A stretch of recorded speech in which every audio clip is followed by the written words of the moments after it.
princess, Nikki Graham, and their captain, Sean Locke. And facing them tonight, the boy wonder, it's Boy George. The Mac is back, Lee Mack, and their captain, Dave Spikey. Now, welcome your host, Jimmy Carr.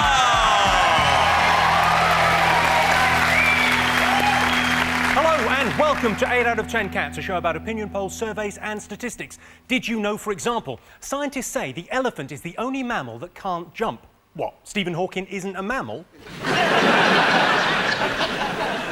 Only a quarter of Brits consider themselves to be lucky, and they're the lucky ones. A cockroach can live for a whole week without a head. Beat that, Heather Mills.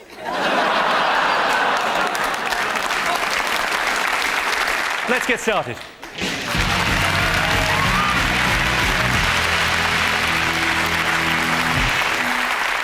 What are you talking about? That's the name of our first round. We've teamed up with a leading polling organisation and they've asked the British nation what stories they've been discussing this week. It's our panellists' job to guess the British public's top 5 most popular talking points. Sean, Nikki, Rich, what have the nation been talking about this week? Jimmy, turtles can't jump. I just wanted to go back to a point you made. Turtles don't jump. They do if you throw them on a trampoline. I think people have probably been talking about Madonna adopting a baby in Africa. She's adopted a baby, it's caused a lot of fuss. Well, he has kind of won the orphanage lottery, hasn't he? Imagine if they had a regular lottery in the orphanage, they had scratch cards. They went, oh, you're going to be saved by Madonna. He should have been disqualified early because he wasn't an orphan. It was like an African orphan idol. She made it into the last 12. She went over for the final, which was this last week. It was some sort of contest, like a Bonnie Baby contest. Went to the local Woolworths in Malawi, had the pictures saying all that. But he should have been disqualified because he's not an orphan. The kid's not an orphan. It does seem weird that he's got a dad. Yeah. But he said in the press that the saddest thing about it is the fact that he's going to be in the papers every day, so that Madonna and Guy won't get the luxury that other adopted parents have, which is to tell him exactly what happened in their own time. But I can't help thinking from a very early age he's going to realise, isn't he? Yeah. I can't imagine he's going to get to like 10 or 11 and go, listen, something's not right here. Mum, Dad, 2 questions. 1, are you my real parents? And 2, how come there's no mirrors in this house? I thought it was quite funny. She bought him a £5,000 rocking horse. I'd really like to see that comic relief appeal with it. Just £5,000 and get a rocking horse for a child in Africa.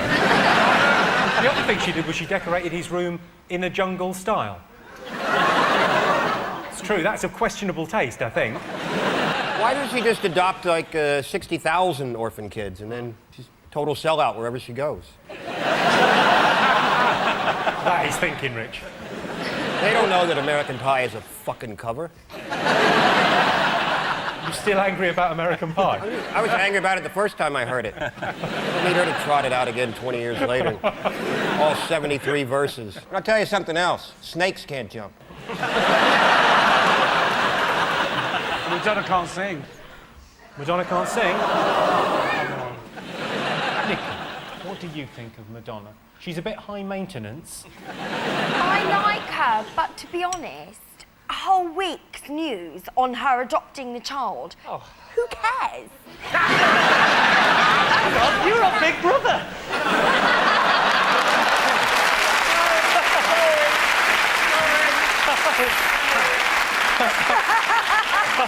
So were you looking for more news about what was going on in Kazakhstan this week? I'm not getting to the bottom of this, just Madonna. But you've managed to get more attention than Madonna in a very short space of time, so you're more fabulous. Oh, thanks, Boy George. I thought, her performance at Live 8 was when she was swearing. I thought, well, that's not a very good, example to set to your kids, because she actually showed at Live 8, she went on stage and said, are you fucking ready? I think that's what she's going to be like on the school run. Are you fucking ready, lords? Dave! She's the English lady now. She's an English lady? Yeah. She's fooling no one. To be fair, Jimmy, don't you claim to be Irish? I don't claim, I try and hide it, mate. How dare you? Huh? I'm Irish. I'm about as Irish as you. I'm more Irish than you'll ever be. What? Well, go on then. I will kind of go down about Borshade Halatatu, fuckle elish the Bagdalav. Pogue Mahone. Kiss my house as well. Yeah. OK, well, let's have a look and see if Madonna's adoption is one of the most talked about things this week. Yes, it is. Yes, Madonna's caused controversy by adopting a baby from Africa. The baby's father described the adoption as a blessing from God, although the exact translation of the Malawi is the fucking jackpot get in. Dave, Boy George, Lee, what else have the nation been talking about this week? Could it possibly be the allegations that Heather Mills McCartney has made in the divorce papers saying that Sir Paul was cruel to her? Every night she has to get out of bed to go to the toilet. And she has to crawl because he won't allow her a bedpan. He said he didn't want a bedpan in the bedroom because it was like an old people's home. It is an old people's home. He's 64. Don't explain it to her, Sean, if she doesn't get it. Heather's only got one leg. I don't know why I'm shouting it. Sorry, Nikki, you know who Heather Mills is, yeah? I don't know. I know she's married to Paul McCartney. I wasn't aware she only had one leg. Where have you been? She's been in a house. No one told me. She needs to do something to get the public sympathy back in her favour. Maybe a parrot. I think people would warm to her if she had a parrot. Proper job. Go to Vegas, work at Treasure Island. Let's have a look and see whether Heather Mills' allegations are one of the most talked about things this week. Yes, newspapers have reported Heather Mills' allegations that Paul McCartney hit her. Heather is going through a very rough time at the moment, and if she were here, I would tell her, time heals all wounds. Well, not that, you'd have to be a starfish. In other divorce news this week, Stephen Hawking is leaving his wife. Hawking's marriage lasted 11 years before the wheels came off.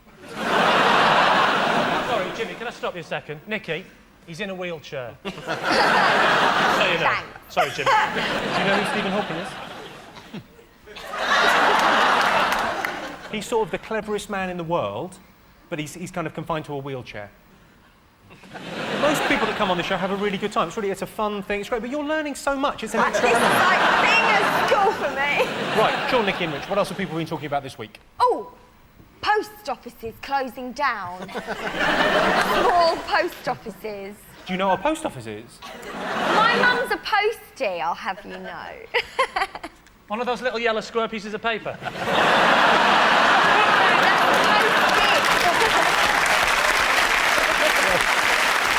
I think the postmasters deliver a petition with 4 million names on it to 10 Downing Street. I like the fact that they hand-delivered it because they don't trust the postal service.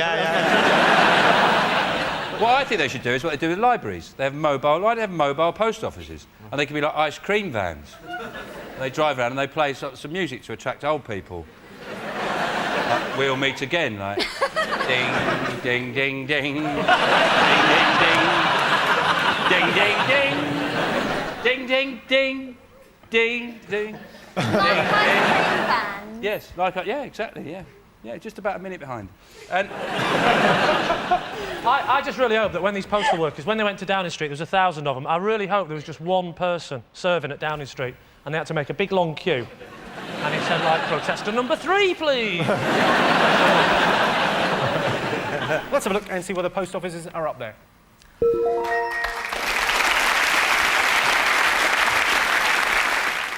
Dave's team, what else have the nation been talking about? I love this great story that apparently David Blunkett once told a police governor to machine gun the prisoners. I think that's great. He thinks our warders have machine guns. He's blind. Better tell Nicky. Blow the gaff. Nicky, he's blind and he's got a dog. And the dog Oh, you're helps. winding me up. This is unbelievable. So everyone we talk about tonight is afflicted in some way. Well, as it happens, yeah. It's different people, though. It's not the one person. Okay, so tell me more. Tell me more about Blunkett's. There was this riot, and he phoned the governor, and they said they got their Home Secretary on the phone for you, and he said, "Having a riot," and he went, "Oh, machine gun them," and he obviously went, "Are you pissed?" No, machine gun them. Could have just pretended to do it, because Blunkett wouldn't have known, would he? He could have gone. There you go, all dead, all of them. It's like a holiday camp prison. No, it ain't. It is. When you were in Big Brother and they didn't have bottled water, you went mental. They don't even have a jacuzzi, many of these places. I didn't go in the jacuzzi because it was filth-ridden. Well, fair enough then. Maybe you'll be fine in prison. This is the same week that we find out that prisoners are being paid to play board games. I mean, I was in prison once and I played Scrabble. I nearly got bummed. But I only had one M. Only nearly. Let's have a look and see if Blunkett's up there.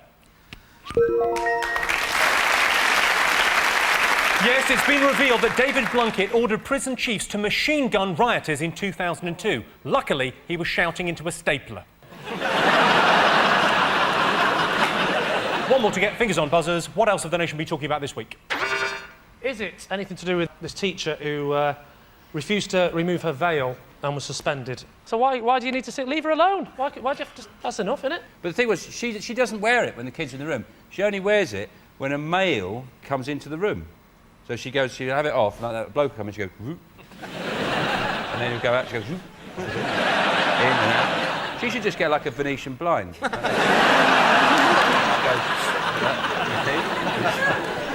Problem solved. It'd be quite handy, them veils, if you were talking to somebody who you didn't like, who you thought were an idiot. You can put on like that, and your eyes would be going like that, and your face would go Is that what Jack Straw's really worried about? Yeah. Everyone that comes to visit him is going, You're an idiot, Jack Straw. Nicky, Jack Straw is a headless politician. Oh, goodness sake. Got no head. Made of straw. The next one's going to be an exhumed corpse. She done a funny. Mind you, you can't walk around Mecca in a tutu, can you? That sounds like an old Cockney song. You can't walk round Mecca in a tutu. You can't wear a skirt to walk around Mecca, but you could dress up as a ninja. Or, Well, that's the group that we really haven't heard much from in this whole debate. Yeah. The ninjas haven't said anything. Yeah. Right, let's have a look and see whether veils are up there. Yes, this week, the Muslim teacher suspended for wearing a veil received a lot of support. She was delighted, or surprised, or touched. It's hard to tell. At the end of that round, Sean's team have 2 points. Dave's team are in the lead with 3 points. The next round is called The Poll with a Hole. We've looked through hundreds of surveys, past and present, from around the world and unearthed some fascinating facts. Unfortunately, each statistic is missing one salient piece of information, so it's up to our panellists to fill in the gaps. 5% of Brits would like to see David and Victoria Beckham what? What about penniless? Is it part of the peacekeeping force in Basra? Ask forgiveness from Christ. Or I know, live a week in a third world country. Well, do you know what? I'm tempted to give you that. That's dangerously close to the correct answer. It's to do with that. Never. It's to do with that. Oh, well, no one was expecting you to be right. UN ambassadors. That's the correct answer. There you go. Yeah. Yes, 5% of Brits would like to see David and Victoria Beckham become UN ambassadors. Personally, I don't think Victoria should be sent to visit starving people. They've got enough problems without feeling fat. OK, 68% of chess players think chess would be more popular if what? If the game wasn't so bloody damn boring. tell you what, I'll bet when they were asked that question, it took them 45 fucking minutes to figure up an answer. I've always liked the big chess that you get. I think if they were really big, they were really massive, and you had to use a crane to play. Yeah. The world champion was a crane driver from Catford called Big Ron. Maybe it was a cross-country event. How do you mean, Rich? You know, move a piece, run 10 miles. Move another piece, run another 10 miles. Checkmate. Yeah, it's a great idea. I'm with Rich on that. Well, you had some shouts. You know, when you moved, you had some calls. Like, you know, in football, people shout and scream. When you moved to beach, you went, "Yeah, I'm gonna get you, boy!" I've only had 2 chess games in my life. I bet you didn't win then. I lost. Did you lose both of them? Yes. Really? Did you have trouble getting the pieces over the net? Very hilarious. I almost fell off my chair laughing.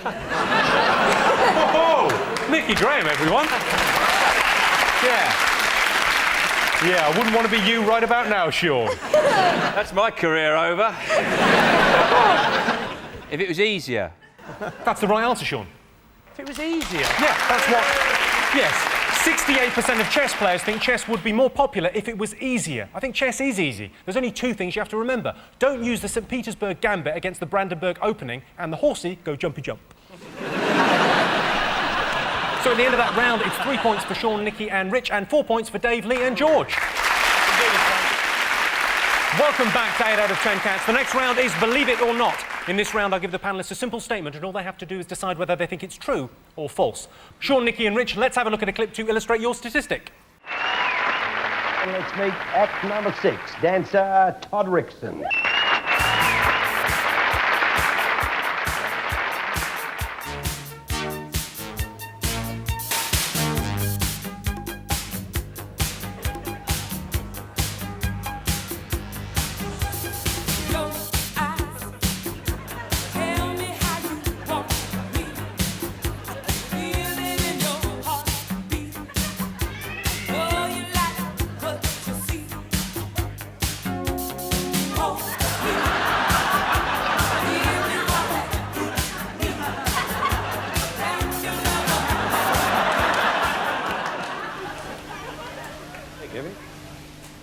You've done it, have you? Yeah.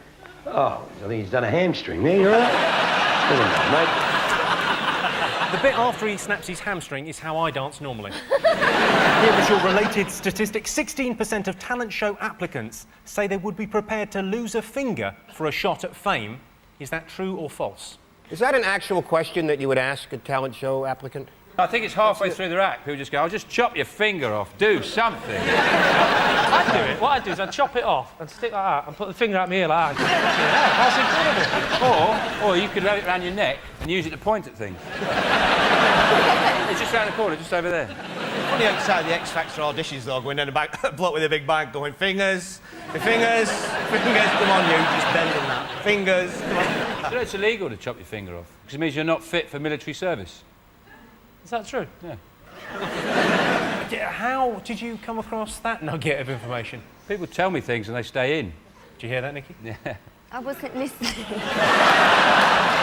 Of course you weren't. Do you think there's an escalating scale of what limbs you have to lose to gain a certain degree of fame? Like Heather McCartney. She lost a whole leg. But she made a fortune, though. What's his name? Lost his eyesight. Blunkett. These are all things Nikki learned in part 1. It's exciting, isn't it? 16% of talent show applicants say they would be prepared to lose a finger for a shot at fame. True or false? False. OK, I can tell you that the answer is in fact true. Oh. Shit. All right, calm Well down. done. It's not a lot of people, though, is it? No, well, I mean, it's quite mental, isn't it? 16% would go, yeah, I'll have a finger off just to sing for Simon Cowell. Of course, once they've done it, they'll have to tend to fuck off like this. Dave, George and Lee, let's have a look at a clip to illustrate your statistic. Ring My Bell is the show in which you, the viewer, get to do the talking. Qualified receptionists are right here to take your call and put you through to either Arthur Scargill, Boy George, Barbara Windsor, or Tony James, the founder of Zig Zig Sputnik. Let's go for a quick booth hop just to show you how this extravaganza works. Half a buttock and one right boob. Hey, did you show that right boob? I didn't see that one. Yes, just you gotta look very quickly. You blink, you miss it. Was that in the one with the toothpaste? What? No, that was camping. Oh. Yeah. Oh, I missed that one. Anyway, you take care. Oh, you bet I will do. Oh, I love. God bless, Love darling. to see your tits. Bye, love. Bye, then. Bye-bye. Love to see your tits. Bye. Here is your related statistic. 38% of call centre staff claim that their job has helped them find romance. Is that true or false? Bollocks. Well, they can't find my details. I give them my customer reference. I give them my date of birth, my postcode, my blood group. They can't find fuck all. The people that do the cold calling, you know, that ring you, I think that helps their love life, because I always say, go and get fucked. But some people do sound more sexy on the phone. Often people phone me up and they say, can we interest you in double glazing? I go, no, but you could certainly take me out to dinner. Have you ever had phone sex? Fantastic. I like the fact you know when the call's over. And your mum walks in the room. Yeah. She can't walk in the room, she's on the phone.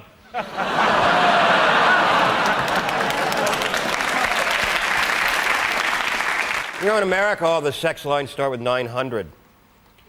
And the area code for Western Tennessee is 901. So you must get a lot of people in Western Tennessee just getting a misdialed call. What am I wearing? Overalls. My daddy's right here. Earl, it's for you.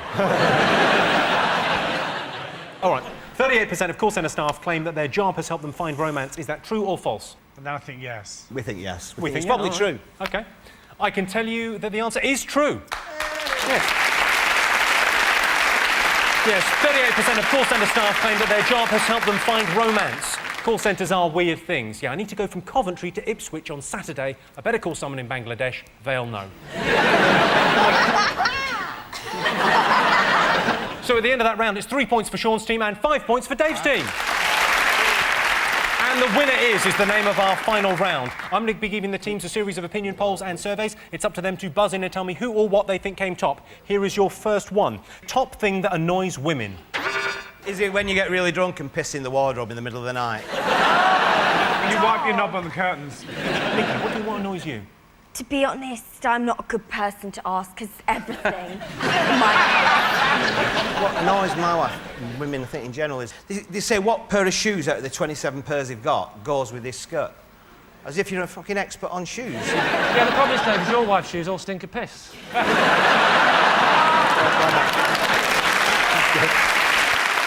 I'll tell you something that annoys women. It's when you put a new toilet roll on a toilet roll holder and you make the paper come off near the wall instead of like away from the wall. I don't like that. It's really apparent. What do you do that for? He's got rusted knuckles on the wall now. You were very close, Sean. You take the last piece and you don't think, shit, no. You stick that last piece back on, don't you? That one. Put that one back on, then it doesn't look as though I've used the whole loo roller. That's great. She's got to change it. That's the correct answer.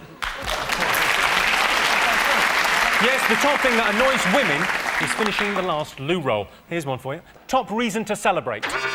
You found some booze. Hey! Didn't know I had this. Rich, what do you celebrate? Not being Canadian. Oh, I know! Jesus Christ, don't do that! Try to laugh at me. It's a funeral. No! No, I tell you what. Unbelievable. You only go to funerals of people you don't like. I've been to one. I've never been invited back.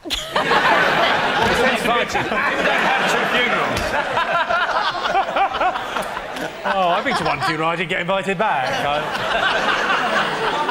Same time again next year, then. An engagement. That's a correct answer. Yes, the top reason to celebrate is an engagement. Second on the list is discovering that the kid's not yours and you don't have to marry the slag. Well, that sound tells me it's the end of the round and the end of the show, which means the final scores are Sean, Nikki and Rich have 5 points, but the winners are Dave, George and Lee with 6 points. Thanks to all our panellists, our wonderful studio audience, and to all of you for watching at home. That's it from us. Good night.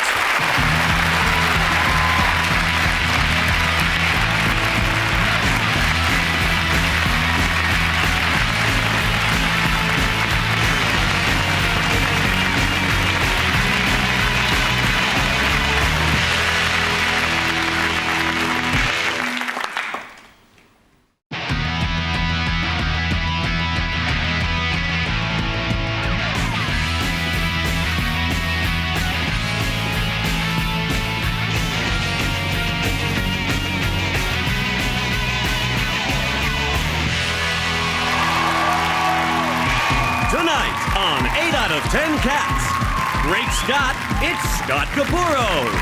Another great Scott, Kirsty Gallagher. And their captain, John Locke. And facing them tonight, media mastermind, Piers Morgan. Our friend in the north, Jason Manford. And their captain, Dave Spikey. Now, here's your host, Jimmy Carr.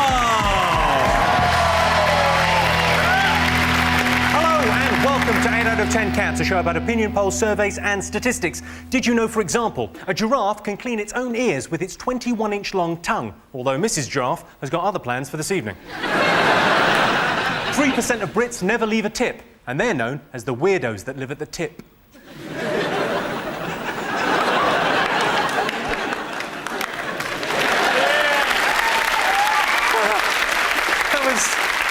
That was less like a laugh, that was more like a rumour going around the room. Have you heard about the people at the tip? And you've got a 1 in 20,000 chance of being murdered in the UK. We don't know what the figure is for Iraq. We sent a guy over there to do the survey, and he hasn't come back. Let's get started.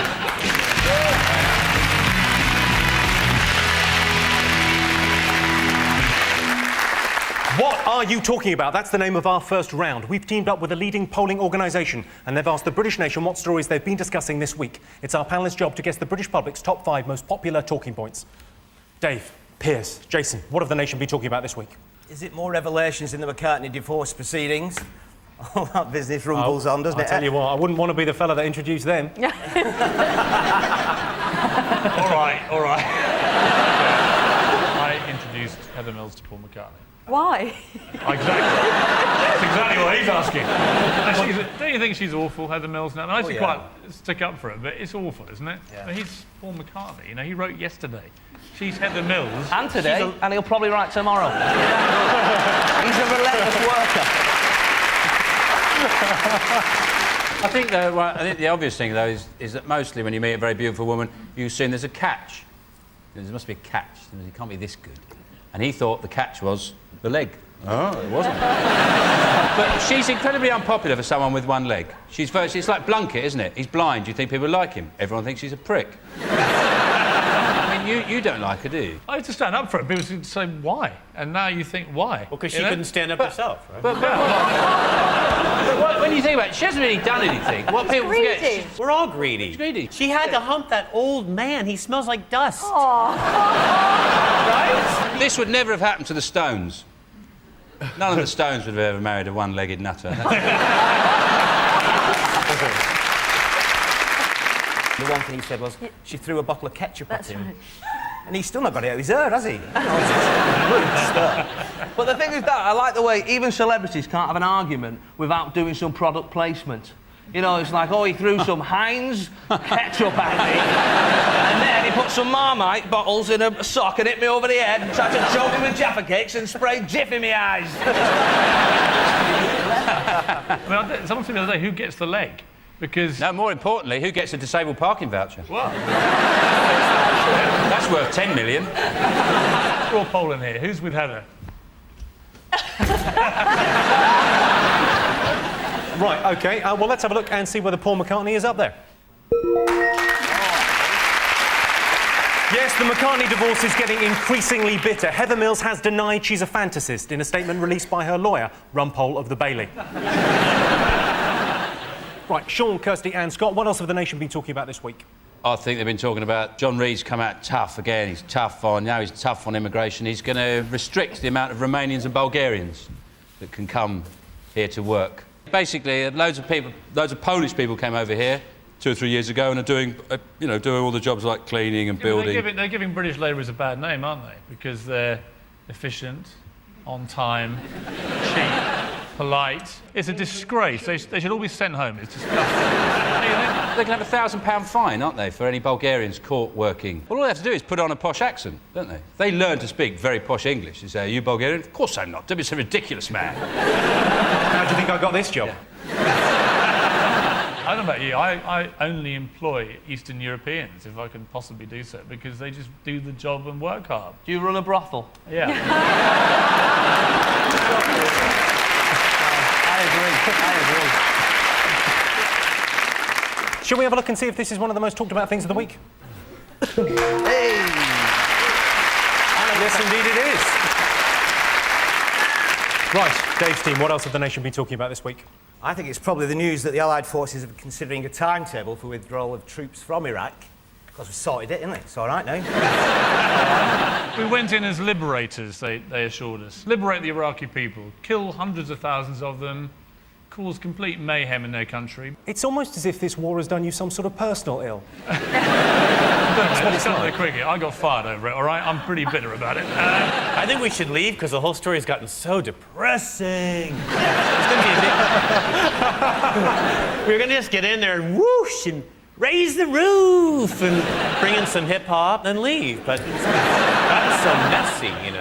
All the language they use, that we're leaving Iraq like it's some sort of relationship. It's not you, it's me, you know. I love you, but I'm just not in love with you, you know. I just think it'd be a great way of, of leaving your girlfriend. I mean, obviously, you'd have to hide that 12 to 18 month timetable. They're like, oh, it's routine. But I think that'd be great. Obviously, she'd see it, go, oh, what's this in May? You're going to start acting like a dickhead, so I leave you. All right, and then the question, of course, is just when you invade Iran.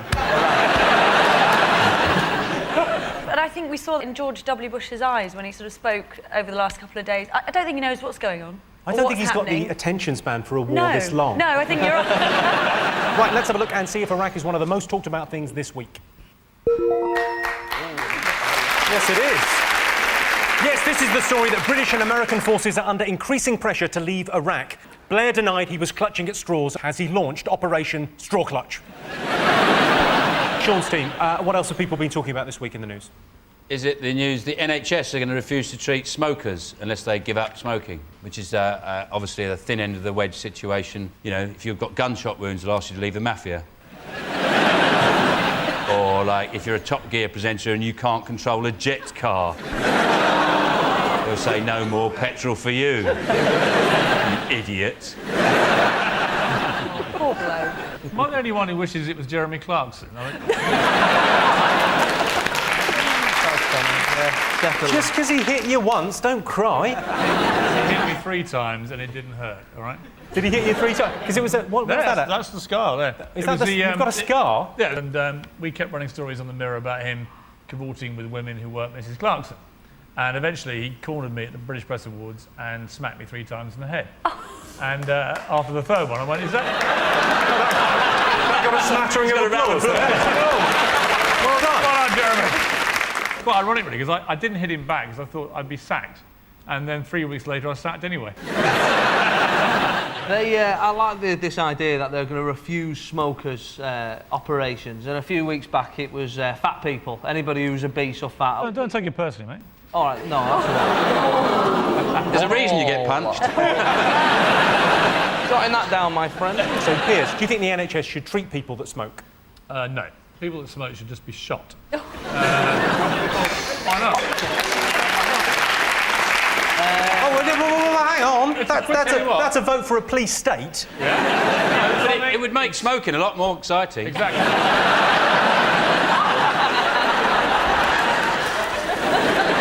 I tell you, sales of mints would go through the fucking roof. I can tell you the NHS not treating smokers is not one of the top 5 stories this week, but it was in the papers. OK, fingers on buzzers. What else have the nation been talking about this week?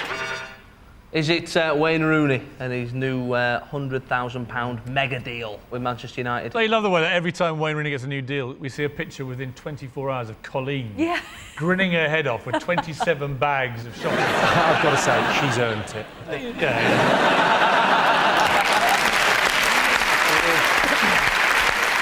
But the problem with these deals is that launches all these people going, oh, they get paid too much. And then the footballers counteract by saying, yeah, but the fans, they're always shouting nasty things at me. And you're like, for $100,000 a week, I'd stay in the middle of the pitch at Wembley for 2 weeks and let you shout nasty things at me. So you're a knobhead. Yeah, I know. 1, 2, 3. Hello, can I get an account balance, please? Your mum's a knobhead. Yeah, but you should see her house. She bought him a £30,000 watch for his birthday and a Louis Vuitton man bag and a goal set from Argos. You can take the girl out of Liverpool, but you can't get the catalogue off her, can you? She also got him a picture of Robbie Williams' arse. He's doing a moonie, and there's a danger that he'll mistake it for a mirror, isn't there? I thought it was a portrait because the eye kept following him around the room. She got all these brilliant people, Mike Tyson to sign things, U2 and Blue. They're not even together, are they? Are Blue not together? Sorry, Jimmy. Oh, what a way to hear it. Let's have a look and see if Wayne Rooney's up there. Yes, it is. Yes. Wayne Rooney turned 21 this week. He received an Aston Martin, priceless sporting memorabilia and a £30,000 watch. I tell you what, though, he would have been happier with a tyre and a rope. We've got one more thing to guess. Fingers on buzzers. What else? Sean? Is it the Richmond Council's decision to charge 4x4s lots of money to park? Tell me more about this. What do you think of it? I've got one. But I don't live in London. And I like it. You like it? Yes. Well, that's fine then. They're the most privileged people in society, usually people who have 4x4s, and then suddenly they're a victim. It's like, why are they picking on me? Just because I've got a 4x4. I think it should be more. I think it should be £1,000. Fuck them.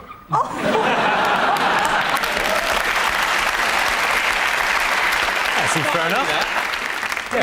You get let off the fine and all that, but they're encouraging these electric cars. Tell me again, how do you make electricity? It's not exactly a clean fuel, is it? The way they make electricity, those big power stations, there's thousands of blokes with full heads of hair and balloons going like that. Just thousands of them. Dwarves. It's funny with dwarves. Thousands of dwarves. Balloons. I think they should call it, you know, they've got names for these taxis that they put in. They should just call it the wanker tax. And that's a bit hard. I know, they should put... fat boy, easy.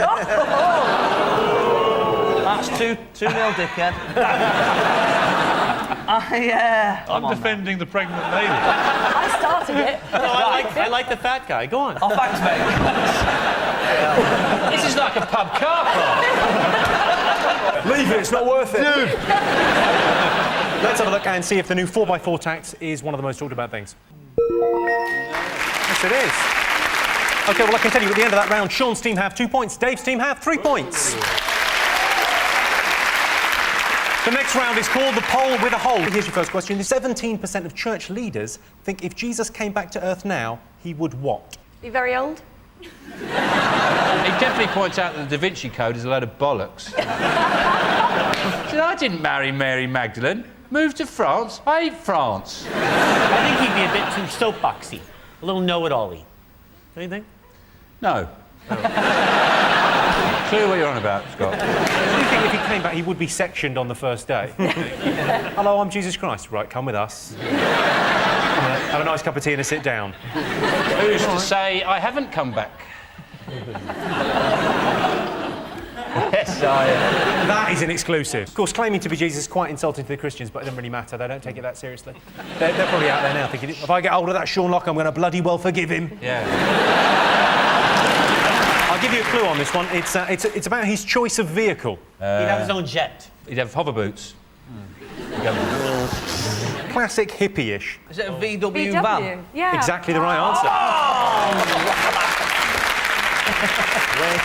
Yeah, this is 17% of church leaders think if Jesus came back to Earth now, he would drive a camper van. I suppose it's better that Jesus Christ has a camper van rather than a Yamaha. You don't want him doing a skid and killing a kid and busting his balls on a dustbin lid. 20% of Brits have sent a text message, what? Is it 20% of Brits have sent a text message when really a bunch of flowers and a deepest sympathy card would have been more appropriate? 20% of Brits have sent a text message playing the game Fuck You Roulette, which is where you type fuck you into your text message and then just go through your contacts like that. Is it putting a kiss at the end of the message, then deleting it, then putting it back on again afterwards? Do you ever do that? No, I should. Yeah, I will. No, I won't. I like it when you do, Dave. It's to do with what you're wearing. Naked. Yeah. What do you mean, Correct. Scott? Yes, correct. 20% of Brits have sent a text message whilst naked. I'm in the boot of a car, just gone over a bridge, I think I'm passing a quarry, sounds like an abattoir, send help, smiley face. So at the end of that round, it is 3 points for Sean, Kirsty and Scott, 4 points for Dave, Piers and Jason. Welcome back to 8 out of 10 Cats. The next round is Believe It or Not. In this round, I give the panellists a simple statement. All they have to do is decide whether they think it's true or false. Dave, Piers and Jason, you're to go first. Let's have a look at a clip to illustrate your statistic.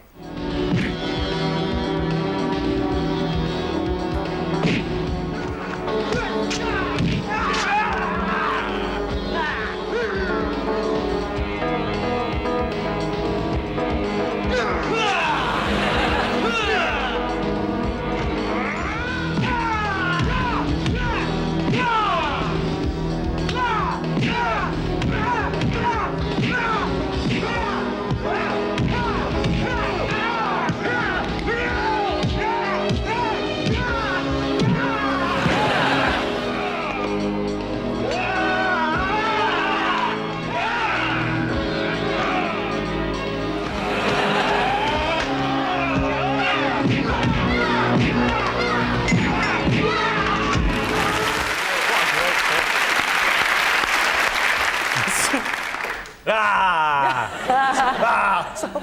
thought she was going to do the old flicking towel on his arse. Was that you and Clarkson at the British Festival? Here is your related statistic. 23% of fights in bars are caused by pub quizzes. Do you think that's true or false? It's at least 23%. I mean, yeah, they're ideal, aren't they? Confrontation, pub quizzes are brilliant. Everybody goes in off happy and jolly, don't they? They think up really funny quiz team names up, don't they? Like Quiz Team Aguilera. That's my favourite. The worst one for my local pub quiz team is that the quiz host, he looks like a massive fat Elvis. And so our quiz team name is always, I look like a big fat Elvis. So when he runs through the points... To be honest, mate, can you sing Hound Dog? Just out of, can you sing Hound Dog or not? It's hard being funny, isn't it? I don't know, because, like, you know when you get an answer right, and it's really, really difficult, like, the other night I got this one, and it said, what in the human body, what's got a molecular weight of 164,458? And I knew it was haemoglobin. For somebody, anyway, I knew it was haemoglobin. Because I used to work in hospital, and that's great. With one pot, nobody else could possibly have got that one right. And then the quizmaster starts giving fucking clues out. Think of maybe a homo goblin. What? Don't ever go at Scott in the middle of this.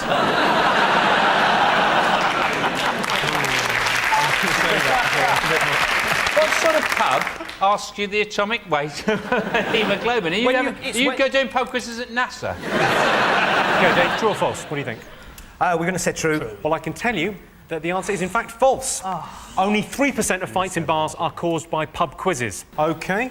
Sean, Scott and Kirsty, let's have a look at a clip to illustrate your statistic. Hi, I'm Jodie Stolove. I created chair dancing, the exercise program that can be enjoyed by almost anybody. For example, a family can exercise together. Chair dancing is also a good program for people who exercise at work. Well, that got us going. Now stretch your arms side and up, straighten your body, and bring your arms down. Is that march music I hear? Let's march to the music. And how about playing the trombone?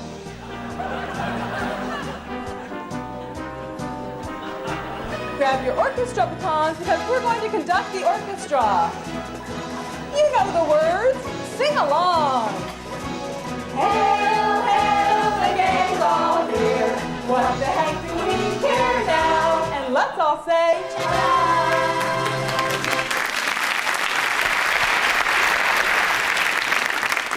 I'd like to go into the Dragon's Den with that idea.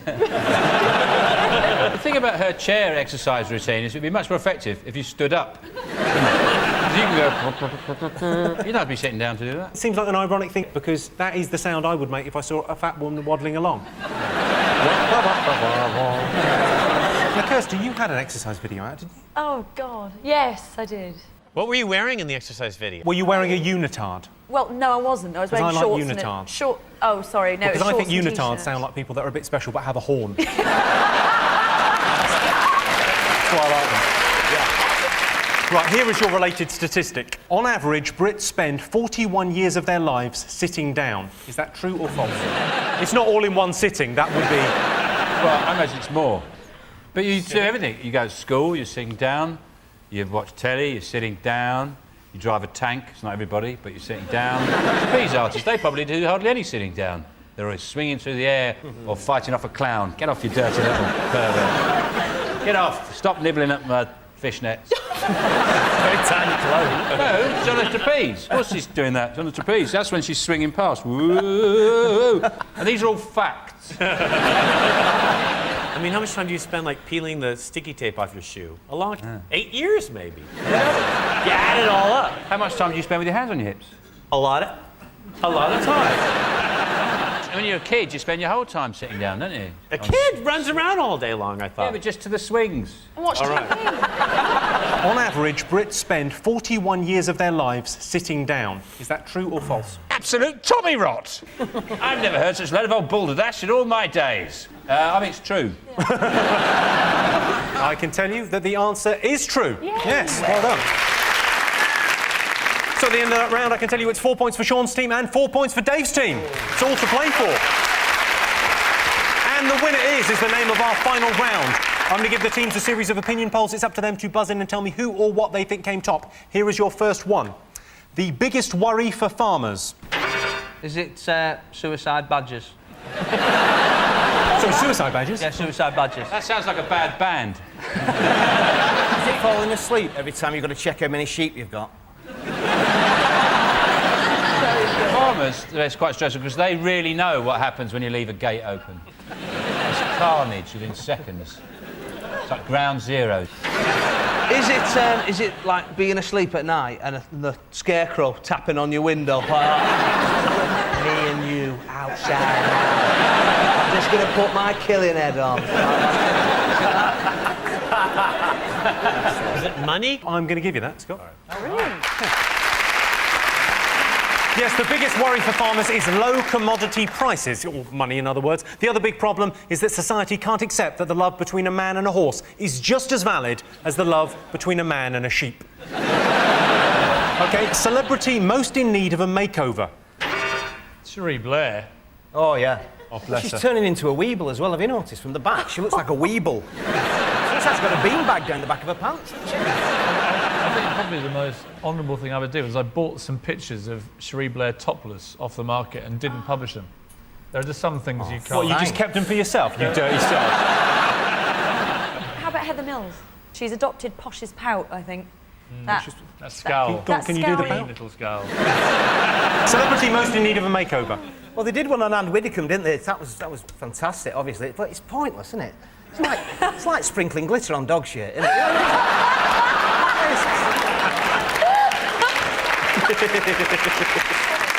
She's a bizarre-looking woman, isn't she? Yeah. She looks like a choir boy with a bends. Hairdo, and then something's going on. Pete Doherty. That's the right answer. Yeah. Yes, the celebrity most in need of a makeover is Pete Doherty. People say Pete Doherty hasn't contributed anything to society. On the contrary, he's made me introduce a condom into my fantasy of shagging Kate Moss. Well, that sound tells me it's the end of the round and the end of the show, which means the final scores are Sean, Scott and Kirsty have 5 points, Dave, Piers and Jason have 5 points. It's a dead heat. Everyone's a winner. Thanks to all our panellists, our wonderful studio audience, and to all of you for watching at home. That's it from us. Good night.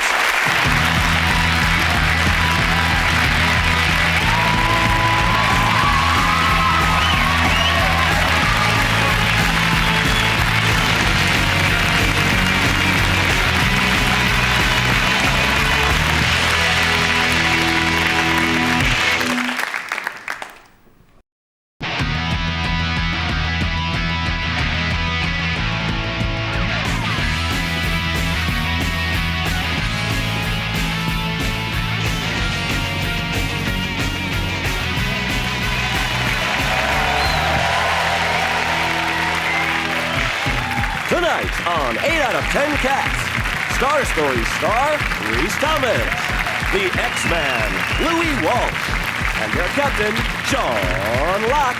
And facing them tonight, a treat from the street, Sally Lindsay, American Beauty Reginald D. Hunter, and their captain Dave Spikey. Now welcome your host, Jimmy Carr. Hello and welcome to 8 out of 10 Cats, a show about opinion polls, surveys and statistics. Did you know, for example, the average British male has sex 2,580 times during their life? Statistically, that means I'm going to live until I'm 197. 69% of Americans believe they will go somewhere after death. Well, certainly, we're going to lift them off the toilet. And an octopus has 3 hearts, so when octopus couples are having difficulties, they get together for a heart-to-heart-to-heart-to-heart-to-heart. Let's get started.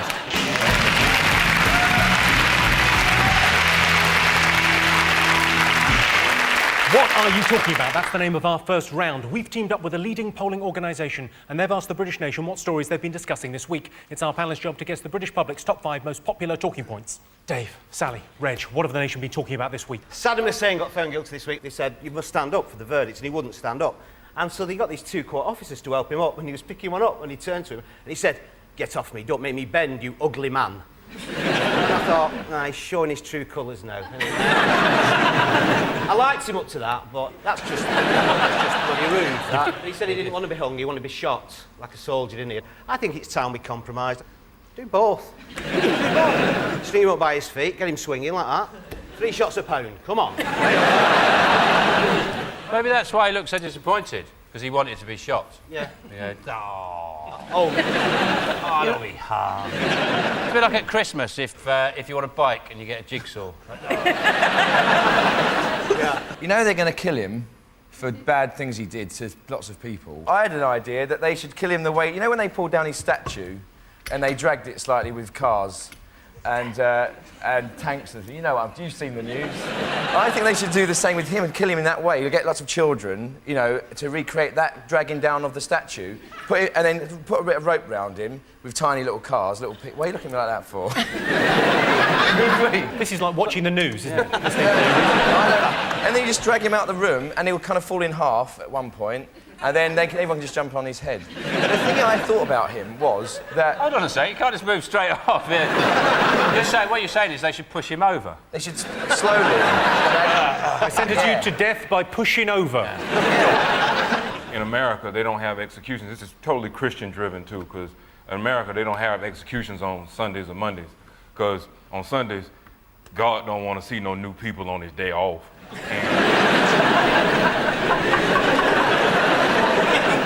And then you don't want to have your people executing nobody on Monday because you just back to work. You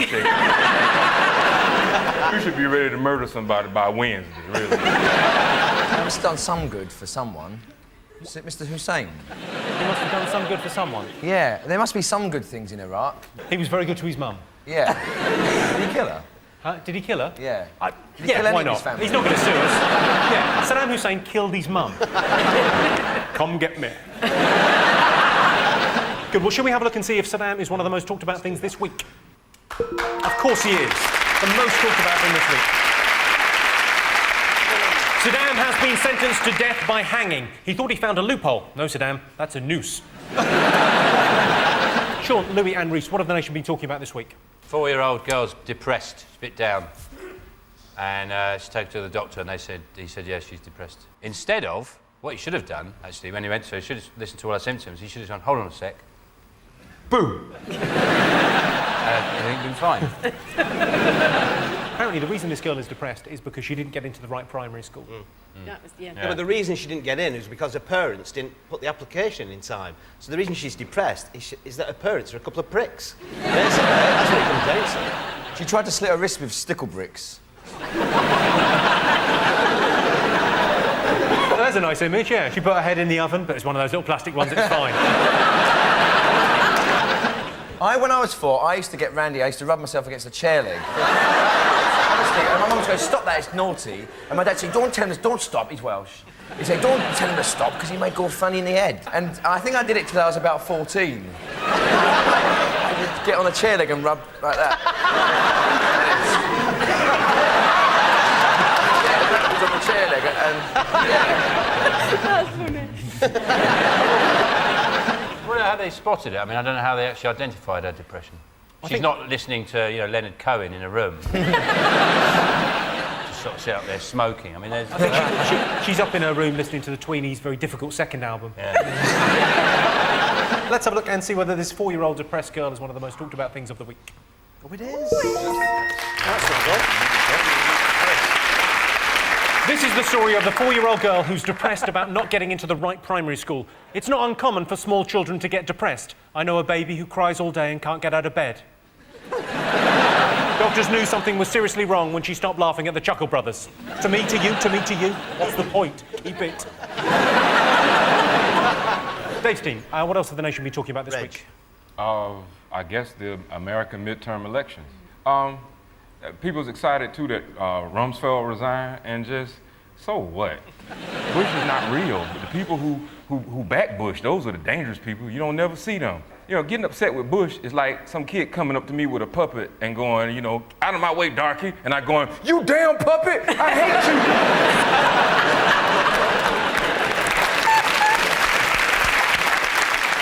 Headline that made me smile said, Democrats spell disaster for Bush. Can't spell for shit, can he? Apparently, the reason they lost was because of the war in Iraq. It's cost them £1 billion a week. Yeah, £1 billion a week. Yeah, who's bloody paying for it, eh? It's us. Have you thought about writing for the Daily Mail? You don't seem to understand much, but you seem sort of upset about it, and those are, I think, the key things. Yeah, my mum buys the Daily Mail, right, only because the ink doesn't come off on your hands. But you know what's keeping it there? What? Hate. Yeah. So I can see with the BNP pamphlet going, no, I don't agree with it, but, you know, it's lovely paper. Louis, what do you make of the midterm elections, I imagine? Jimmy, I've never been a fan of Bush. Hey, You've never been a fan of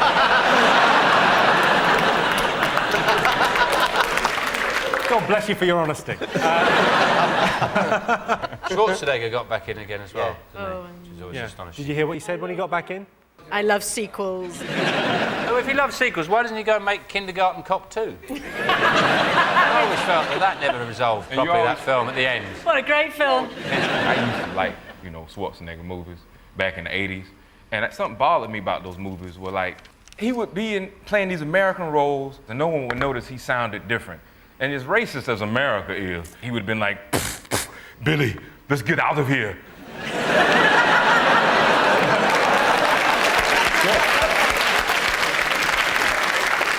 You think his partner would go, the fuck are you from? Right, well, let's have a look and see if the midterm elections are one of the most talked about things this week. Oh, back in the league. They are. President Bush was remarkably upbeat about the Democrat victory until he found out he wasn't a Democrat. Donald Rumsfeld has been forced to resign. He's been replaced by someone more popular, compassionate and caring. It's a scarecrow of Darth Vader that belches poisonous gas. Sean, Louis, Reese, what else have the nation been talking about this week?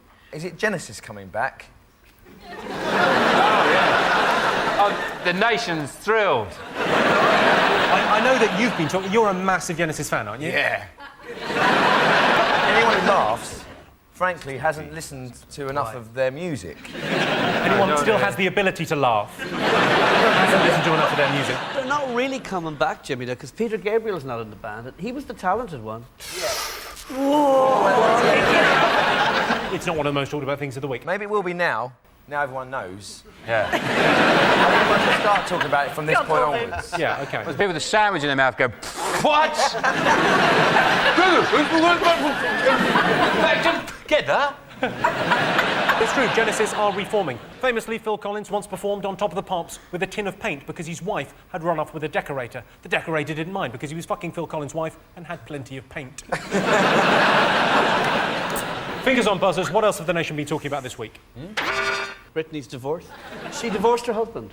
By text. It does come as a shock, though, this Britney thing, doesn't it? That it's not lasted. When you saw the wedding, all beautiful and all that, matching tracksuits. Trailer park, he's got pimp on the back of his. You know, what went wrong? Do you think it's a good thing, bad thing? If they don't want to be married, then yeah. That's the point of divorce. Can't fault you on that.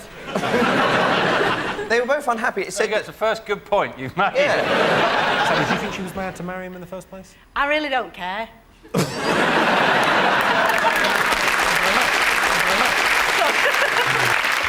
Let's have a look and see whether Britney Spears is one of the most talked about things this week. Yes, of course it was. Yes, Britney Spears has split up with Kevin Federline. I feel sorry for Kevin Federline. He genuinely thought that they'd be together for the rest of his album's promotional period. OK, one more to get. Fingers on buzzers. What else have people been talking about this week? Is it this Tory councillor with the racist poem that she's forwarded, emailed onto everywhere? She's not really, she's an evil, stupid cow. She's illiterate as well. She sent this poem round to hundreds of people, and it's just outrageous. I think it's white folks overreacting, because there's two types of racism. Real racism, where people get hurt and can't get housing, or there's that fake racism that white people get upset about, where somebody's feelings might get hurt. People are so sensitive now, and so upset, especially middle-class white people, they're afraid of being accused of being racist. Sometimes for fun, I'll call a white guy racist who I know isn't racist and just watch him lose his mind. I'm not racist. No, I'm buying you a drink. I'm going to show you I'm not racist. And want to fuck my sister? See, I'm not racist. But the fact you never called my sister as well. And she used that old cliche that's, I didn't mean it offensively because I have friends that are Asian. Yeah. Not anymore, you fucking don't, though. Cameron can try and pretend that he's got all these forward-thinking, modern visionary metrosexual people in his party. But basically, if they had their way, they'd build a time machine and we'd all go back to 1901. Conservative means keep things the same, not let's try samosa, it might be nice. A lot of people are prejudiced and racist, and they don't mean no harm by it. Just every time I go to Ireland, some white guy at a party says to me, you know, Irish people are considered the Negroes of Europe. You know, as if I'm supposed to go, no wonder I'm so comfortable here. I remember I told my dad that. I was like, Dad, you know, Irish people are considered the Negroes of Europe. And he said, God damn it, white folks don't let black folks have nothing.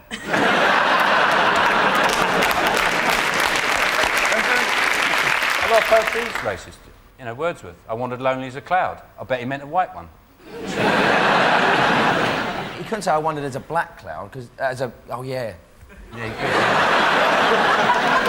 could. Reese, grown-ups talking. Yeah. You're just all too clever for me. I don't watch the news. I thought this was a programme actually about cats.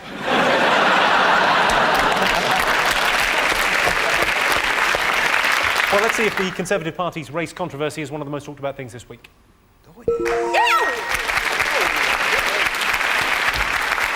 Yes, the Tories have been dogged by controversy over racism this week. Eleanor Bland, the councillor who sent an offensive email, denied she was racist, saying, I have Asian friends, which gave the Tories another reason to sack her.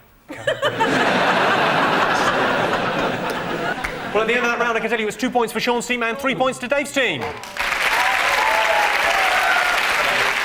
The next round is called the poll with a hole. Here's your first one. 26% of Brits say a TV show has motivated them to what? Is it shit in a Tupperware box and have a good route through it? I hate that programme. Gillian McKeith, isn't it, that does the How Clean Is Your Poo? You know that table that she shows everyone, that table of food? She Doctor goes, Who? Yeah. Oh, look at this. Look at this table of food. It's exactly the same table that Kerry McFadden shows in the Iceland dance. A lot of stuff's on telly these days. Would make me want to invade Poland, because there always seems to be Nazi shows on television, isn't there? History Channel, just Nazis marching. They've got two sound effects, Nazis marching or... 26% of Brits say TV has motivated them to solve crimes in the Yorkshire Dales. Is it motivated them to buy a product that isn't available in the shops? And when they get it through the post, they know why. It's fucking shit. I once, to my shame, I bought a machine that would rock my way to a flatter stomach. Jimmy, I think it's to be successful. Well, your show motivates people to queue up in a car park for 4 hours. And be famous, yeah, for a short while. And be famous, yeah. For a short while. Yeah. Yeah. Yeah, you said it. What is the X Factor? You're looking for the X Factor, like it's a special potion. Or something like that. It's a syndrome that means you can't get embarrassed. Yeah. Is it redecorate your house? That is the correct answer. Next question. 58% of swimmers think what helps them go faster? Engines. I think sharks. Yeah. Depends where you're swimming, doesn't it? I mean, you don't get sharks in the... Only basking sharks around the coast of the British Isles. And they're harmless. Get you and your shark knowledge. Yeah, ask me anything about sharks and I know it. What's the life expectancy of a great white? Oh, it depends where it lives. In Hackney, it's only got about 6 months. Postcode lottery. Once they're out of the water, they're knackered. Waxing. Waxing, shaving your hair off. Correct answer. Oh, brilliant. 58% of swimmers think shaving helps them go faster. Gillette claimed to be the best a man can get, but surely that's a blowjob from twins. Whatever happened to Bros? And how are the McDonald brothers? So at the end of that round, Sean, Louis and Reese have 4 points, Dave, Sally and Reg have 4 points. Welcome back to 8 out of 10 Cats. The next round is Believe It or Not. In this round, I'll give the panellists a simple statement, and all they have to do is decide whether they think it's true or false. Dave, Sally and Reg, you're to go first. Let's have a look at a clip to illustrate your statistic. Hi, how are you? I'm Denise from San Diego, California, and I'm going to show you how to shoot the AK-47 automatic rifle, the standard issue to the Soviet bloc armies, I might add.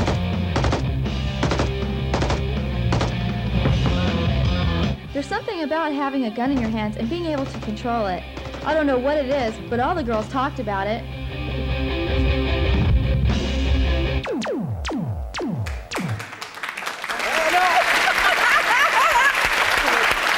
Did you notice they were all wearing what they'd shot? those Al-Qaeda training videos. Here's your related statistic. 14% of American husbands have bought their wives a gun as a Christmas present. True or false? Go ahead and go with that's probably being true, man. You want a woman who can just reach down under the pillow and just go doof, doof, doof. Doof, doof. Doof, doof. Doof, doof. Yeah. We are barking at each other now. I think if they did buy someone a gun, it wouldn't be the main present. They go, oh, and I've got you a gun as well. Yeah, because you'd be gutted Christmas morning and it's a gun. You'd be like, ah, is that it? Well, you'd also never buy the right gun, would you? You'd never be happy. It's like, how many hints do I have to drop? I didn't want the AK-47, I wanted the M16. Greg, you grew up in the States. Did you have a gun at any stage? I never owned a gun, but parents had guns. And you know, just, they would argue a lot, but they never, like, reach for their guns or nothing. Because, you know, they civilized and shit. 14% of American husbands have bought their wives a gun as a Christmas present. True or false? Do you think it's higher? I do think it's higher, but the option is offered is true or false, not possibly more. Well, if it's not, well, if you think it's more, then it's false. Really? Yeah. Damn. You're a real trickster, you know that? Dude.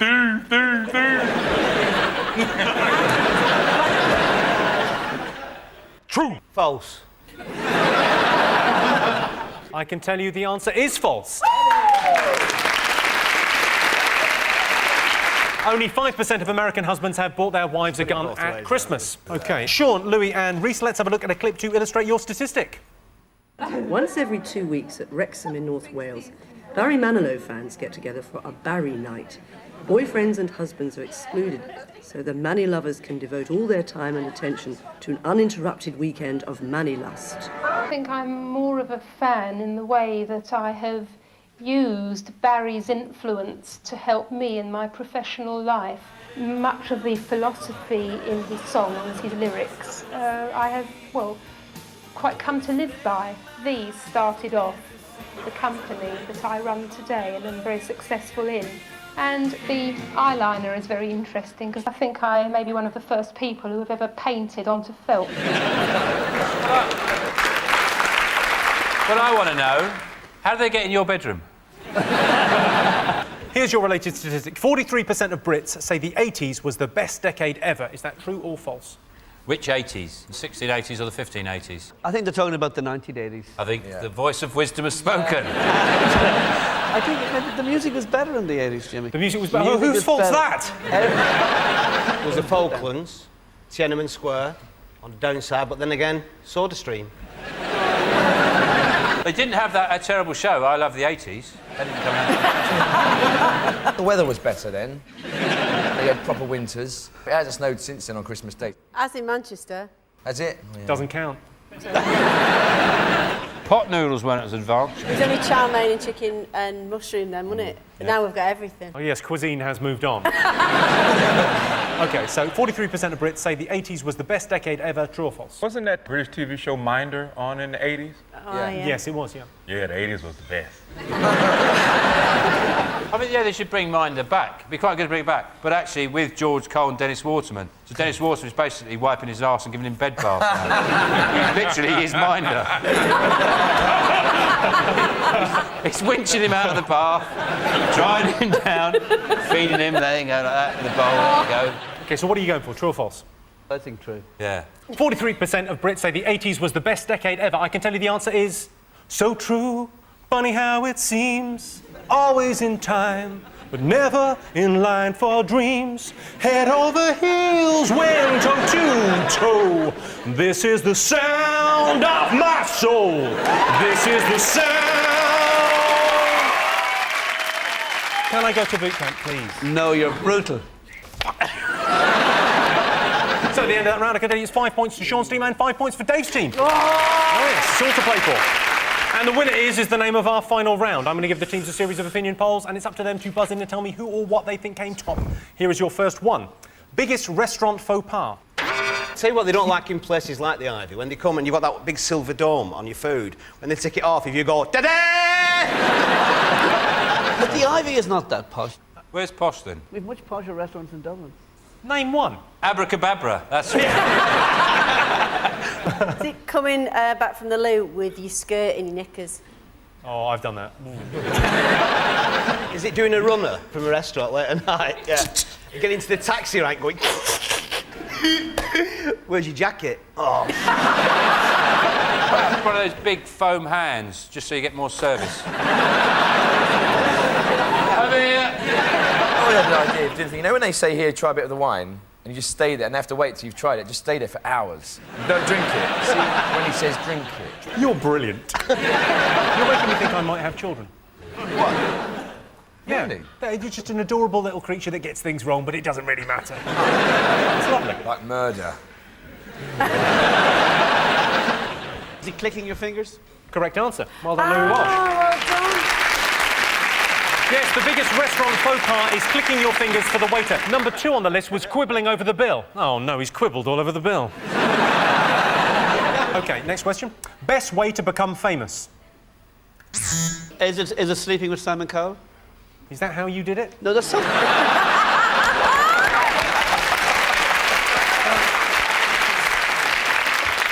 Do you think he has his pyjamas up to about there? Run faster than anybody else in the world. I'm going to give you that. It's actually to be a professional sportsman. Yes, the best way to become famous is to become a professional sportsman. Just ask the UK's number 3 cyclist, Derek Chalmers. I like that.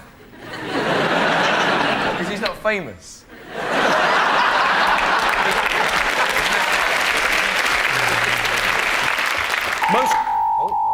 Well, that sound tells me it's the end of the round and the end of the show, which means the final scores are Dave, Sally and Reg have 6 points, Sean, Louis and Reese have 6 points. It's a dead heat. Everyone's a winner. Thanks to all our panellists, our wonderful studio audience, and to all of you for watching at home. That's it from us. Good night.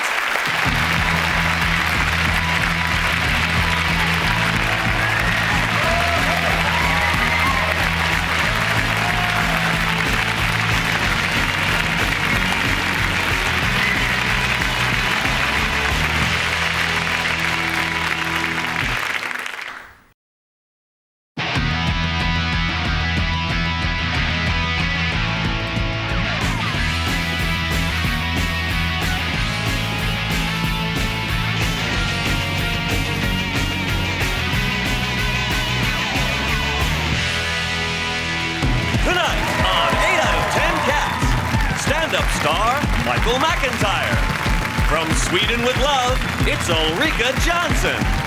And their captain, Sean Locke. And facing them tonight, here's Johnny. It's Johnny Vegas. It's the News at 10 with Krishnan Gurumurthy. And their captain, Dave Spikey. Now, here's your host, Jimmy Carr. Hello and welcome to 8 out of 10 Cats, a show about opinion polls, surveys and statistics. Did you know, for example, there are around 44 million bubbles in a bottle of champagne? And that statistic is brought to you by a scientist who was stood up on a date.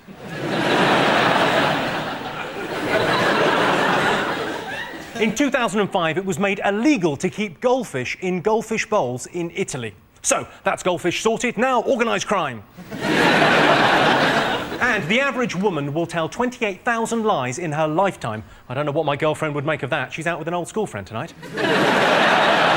Apparently, she might have to stay over. Let's get started.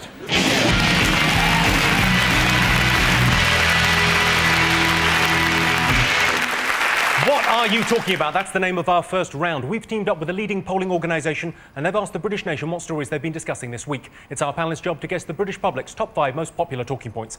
Sean, Ulrika, Michael, what have people been talking about this week? A story I like the story about the Luton manager who's complained about a female referee, not a referee, a lineswoman. He said if we're letting women into football, well, then it's just all gone to pot. And he said, it's fantastic, he said, it may sound sexist, but I am sexist. It's fantastic. Admission, it's like saying, yeah, I did burgle your house, but I am a burglar. And he did apologise. He sort of apologised for causing offence, but said his words were ill-timed. They're very understanding women. They're probably too understanding. Like, if they won't give a penalty if the other team are 4-0 down, they're under a lot of pressure. I can understand why you did it. They don't even tell you what it's for. They just book you And then you go, what's that for? And they go, well, if you don't know.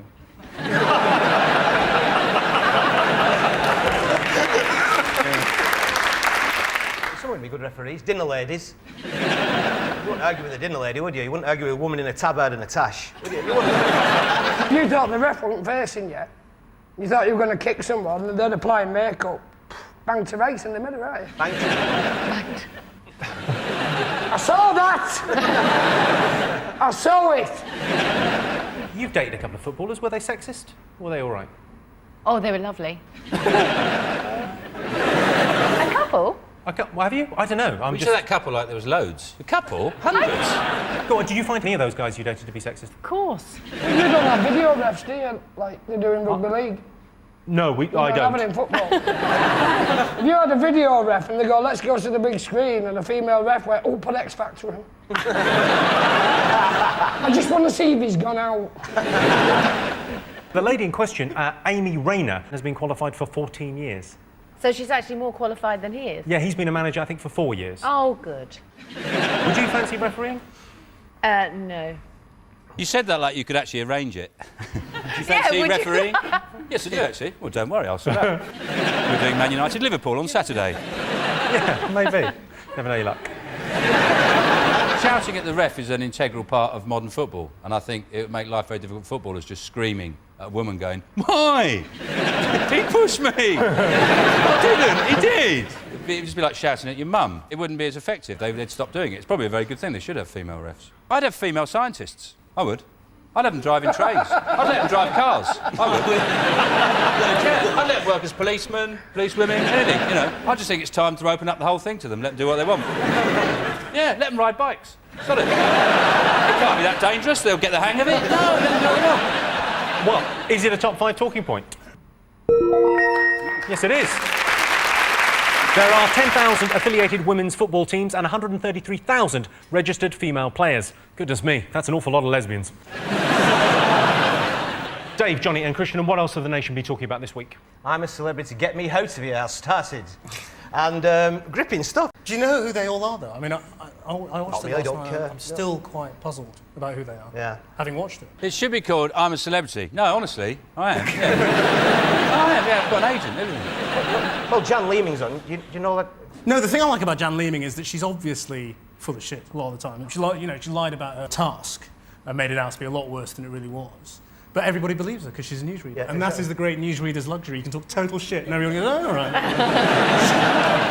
I don't even know if that's true. I was actually asked to go on.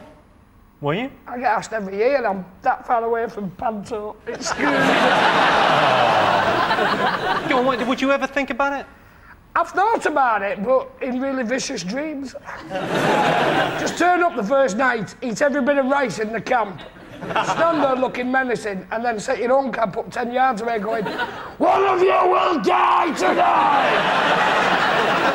He's a very strange looking man. I saw a bit of it, that David Guest. He looks like a sort of Muppet with alopecia. Just, all the fur's just fallen off slowly, and it's just this weird blob thing. It does look as if Paul Simon has melted. Yeah. He cries through his ears, I think. You know, one day, all the paper mache things you made at school and discarded will rise up with him and start an army. Do you want to have a look at him? He looks like his plastic surgery's been done specifically so he can appear in Aladdin, doesn't he? He's gone to plastic surgeon and said, I want to work in Panto. I like David Guest. I think you like him? He's great. I think he's great entertainment. Don't you agree with that? Well, that's like... I mean, there's lots of great documentaries about Hitler.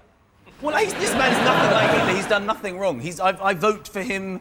I want him on the Bush-Tucker trial. I'm obsessed with seeing him repeatedly on television. I like David Guest. Is he very gay? Is who very gay? Is he very gay? Well, Michael. No, don't do that. Well, in fairness, you are wearing a pink shirt and saying, I love David Guest. Mentioning my sexuality to Jimmy. Like Jimmy knows of my sexuality. Jimmy knows. He's definitely gay. To get on this show, you have to have a medical with Jimmy. Yeah. My wife is obviously squirming watching this. Thinking, oh my God, I've married a gay. Well, let's have a look and see if it's there. Yes, the latest latest series of I'm a Celebrity started this week. Fashion designer Scott Henshaw said he tried to turn the other men in the camp gay. What, Jason Donovan, David Guest and Tommy Anstis? Good luck with that. I saw you went straight... You cut to me after the gay joke.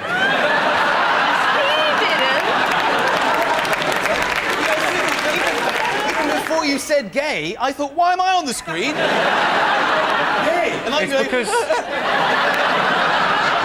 The reason we cut to you was because some people watching in Newcastle won't know what a gay man looks like. It's just a visual cue for them.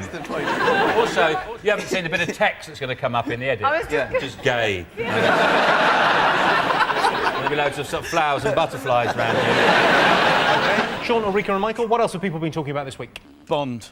James Bond. He's 007. And I like... David Guest.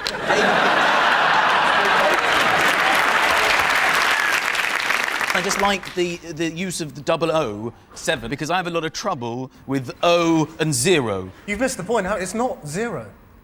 That's why it's O. That's why it's not just 7. It's 007. So when you see me go, uh-oh, 7. Are you a Daniel Craig convert? Yes, definitely. Yeah. It's pathetic, isn't it? The way they all slagged him off beforehand and then turned around. Great. He's a real hunk. He emerges from the water. I can't keep up this facade any longer. He was in the National Youth Theatre around the same time as me, I think, and he... What? Sorry, I thought we booked Christian Guru Murphy. I was in the National Youth Theatre very briefly, but not as long as he was. As a newsreader? He used to get a lot of big parts. Most of the Bonds couldn't act, could they? I mean, but he actually can. He's stolen a lot of your moves. There's a thing where he punches someone in the neck and it's pure Christian Guru Murphy. If things had been different, it would be classic. I've seen the film, I was there on the night. Oh, was it? How did you enjoy the premiere? Lovely, yeah. They're not that impressed, are they? You got 4 people in. I got to go to the premiere as well. Well, who couldn't go? No, I did go, and I found myself turning to my brother, who I brought along, and going, oh, for fuck, what are we waiting for? And he went, the Queen? Did she come round with the ice creams? I don't think she enjoyed it. Does she sit with everyone, front, middle or back? I mean, where does she choose to sit? Front, middle or back? No, she's... Yeah. What the Queen does, she sits on a massive throne in front of the screen so no one can see it. She's got a big crown on, she keeps moving it around. Sure, she was a pain in the arse. Nobody saw a thing.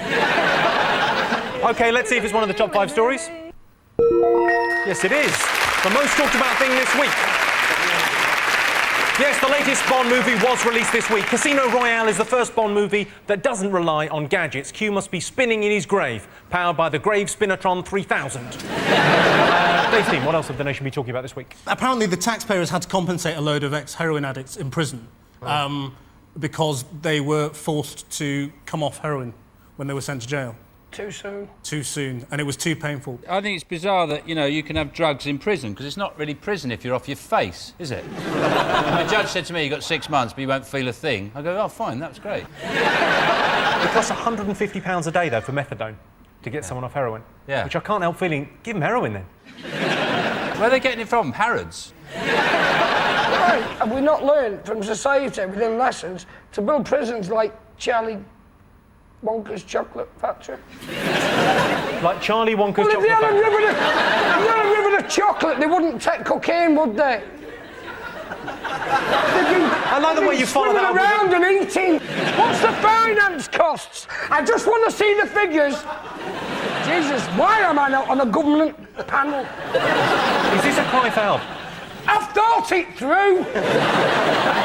Let's see if prisoner compensation is one of the most talked about things this week.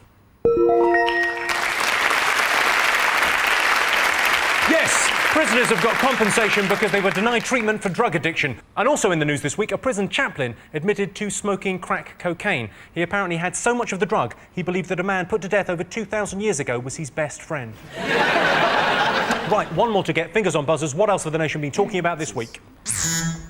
Desert Orchid died. People got upset about that, didn't they? The nation's favourite horse. How nice can a horse be, really? It's like, how evil can a horse be? It's a pretty sort of thin area, that scope of behaviour that they live in, isn't it? It's trotting round a field or stopping. And it's sad, sad, sad, sad. Because everyone was very upset that he died. But in fairness, at any point in his career, if he'd so much as sprained an ankle, they would have shot him in the head.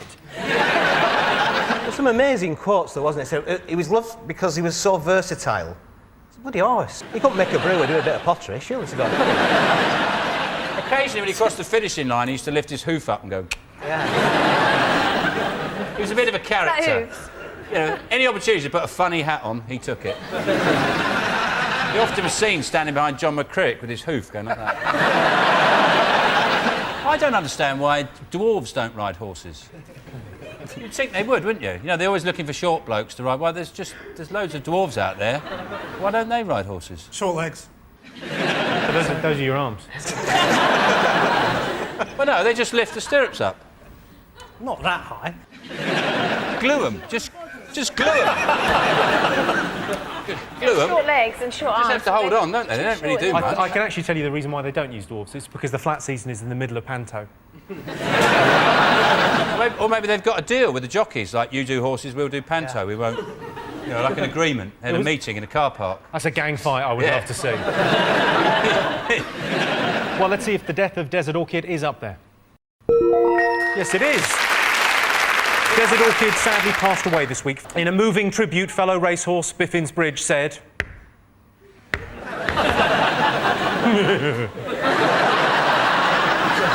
At the end of that round, it's 3 points to Sean's team and 2 points to Dave's team. The next round is called the Pole with a Hole. Here's your first question. 12% of lottery winners have what? I know what I'd do if I won the lottery. Right, first thing I'd do is liquidise an elephant. That's good.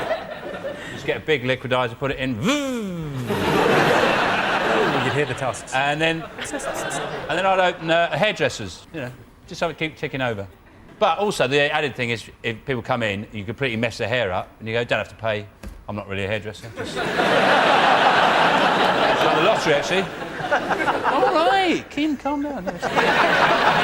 I heard that you've got as much chance of winning the lottery this week, because so many people bought tickets, as guessing somebody's phone number. How awful would that be if you actually guessed somebody's number and then you've won nothing? It's related to travel. I've gone abroad. Exactly the opposite of that. Have disappeared completely. Just completely vaporised as soon as they'd won. They were so ecstatic, all their cells inverted and they became antimatter. Is it not going away? Yeah, I'll give you that. The answer is, in fact, they still haven't been abroad. 12% of lottery winners have never been abroad. Of course, a lot of people only win a tenner. Where's that going to get you? Prague? Yeah. 34% of people in Blackpool would like what? Would like a supermarket.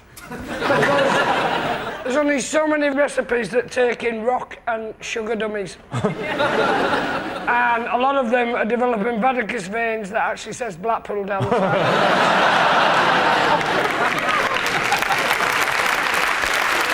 34% of people in Blackpool would like a tram up the front. My granny, when I used to go when I was a kid, when they first went there, she said, if I stand on that rail there, will I get electrocuted? He said, only if you cock your leg over that wire up there. 34% of people in Blackpool would like Tony Blair to admit that that clown in the glass case is actually his brother.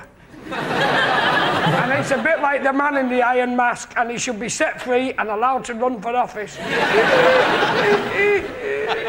Welcome to question time, Mr. Blair's lost brother. What's your approach to taxis?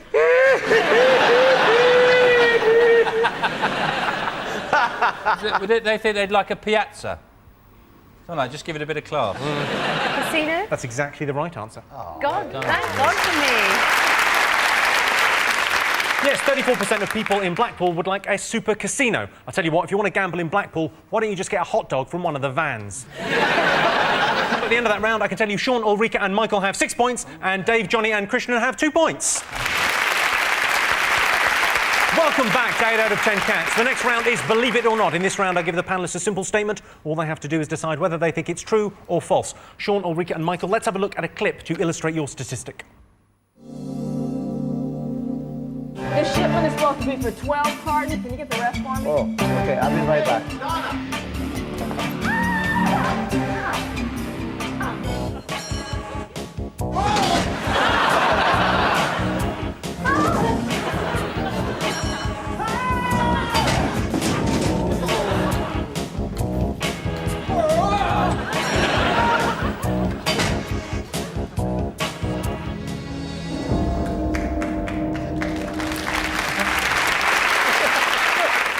would be the best beginning of Casualty that's ever been made.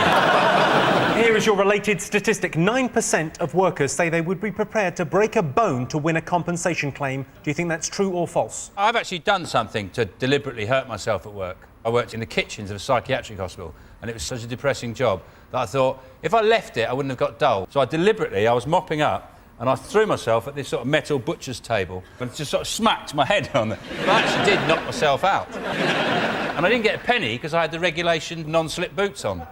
So they said, well, there's no way you could have slipped. It must be your fault.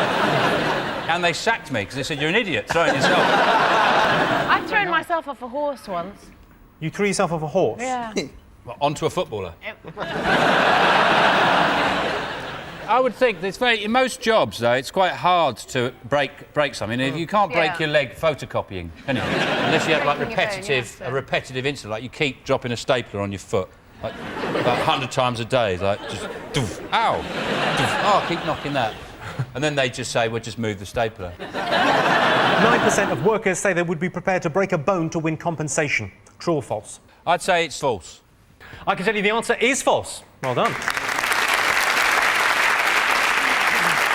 Yes, only 2% of workers say they would be prepared to break a bone to get compensation. My gran broke both her hips at work. She made a fortune suing that porn company. Dave, Johnny and Christian, let's have a look at a clip to illustrate your statistic. Do you hear something? Yeah, wait, there's one over there. Okay. Let me get him. Go ahead. Good shot, Justin. You're gonna put some meat in the freezer this year, I think. Beautiful. You've heard of tuna melts or patty melts. Why not squirrel melts? Well, this is Justin's squirrel. He's kind of cute. I'm gonna put his little tender butt in there. And some celery. I like to use the leaves. You want to poach this for about an hour on a low simmer. And I've got some already done here. This makes a nice weekend snack, maybe while watching a football game, or you can take it to a tailgate party. I'm gonna add just a slice of cheese. Now you want to pop these into an oven that I've preheated to 350 degrees for about 8 to 10 minutes. Perfecto! Squirrel melts. You must try them. I just have to say no animals were hurt in the making of that film, unless you count squirrels. Here's your related statistic. 25% of Brits say they would definitely try squirrel meat if Jamie Oliver demonstrated a recipe on TV. True or false? Only if it was appropriately labelled may contain nuts. I don't think it's the recipe that's the issue, really. It's not like you go, oh, well, I haven't tried it with coriander. I always thought squirrels are a bit like Tyrannosaurus Rex, aren't they? Because they've got those... You see them, they're quite terrifying, squirrels. They come towards you. There was a campaign in Britain about 10 years ago to encourage people to eat squirrel meat. I did a piece about it on the news. It was total rubbish, but because I did it on the news, everyone believed it. And, Do you ever do that? Is there ever a slow news day and you just go... Make it up. Doesn't matter. Squirrel meat. Yeah, I'll do. Is that a story? Yeah, why not? 25% of Brits say they would definitely try squirrel meat if Jamie Oliver demonstrated a recipe on TV. True or false? I mean, that's basically, would you do anything Jamie Oliver told you to do? Most people seem to, don't they? Well, he's an inspiration. He's brilliant at humiliating fat kids. Some of them fat kids go on to be fat adults. You ever see people busking with squirrels, do you? Like they do with cobras in India. You could do some good busking with a squirrel, couldn't you? If you had like an elaborate system of ladders and pulleys and swings, and you just got him climbing around, and they'd put some music, and then you could make a fortune. You wouldn't need to kill him. You could actually have them working for you. You'd probably become a millionaire. Just more travelling, hundreds of blokes. Franchise it. A bit like the cats, the squirrels. 25% of Brits say they would definitely try squirrel meat if Jamie Oliver demonstrated a recipe on TV. True or false, Dave? It's only 5%. You think it's true? Do I ever ask you to trust me? True. True. True. Well, I can tell you the answer is true.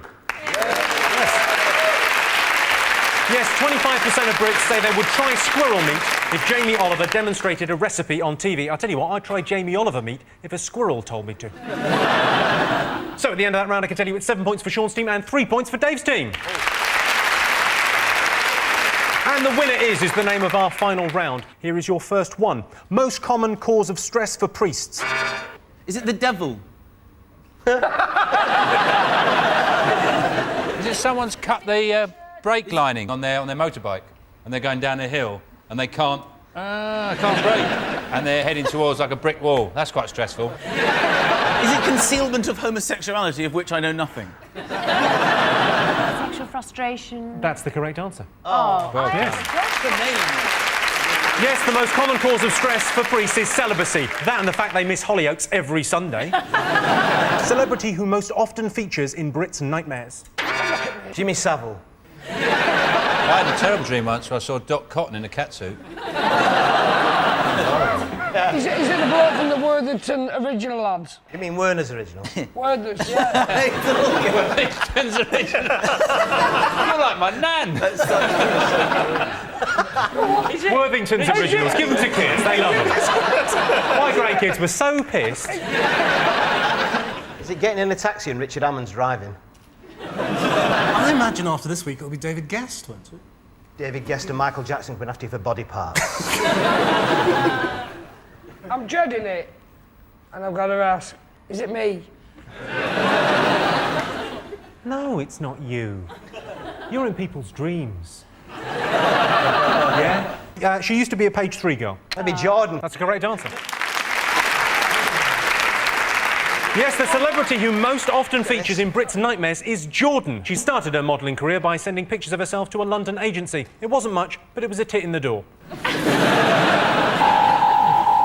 Right, that sound tells me it's the end of the round and the end of the show, which means the final scores are Dave, Johnny and Christian have 4 points, but Sean, Ulrika and Michael are the winners. They have 8 points. Well, thanks to all our panellists, our wonderful studio audience, and to all of you for watching at home. That's it from us. Good night.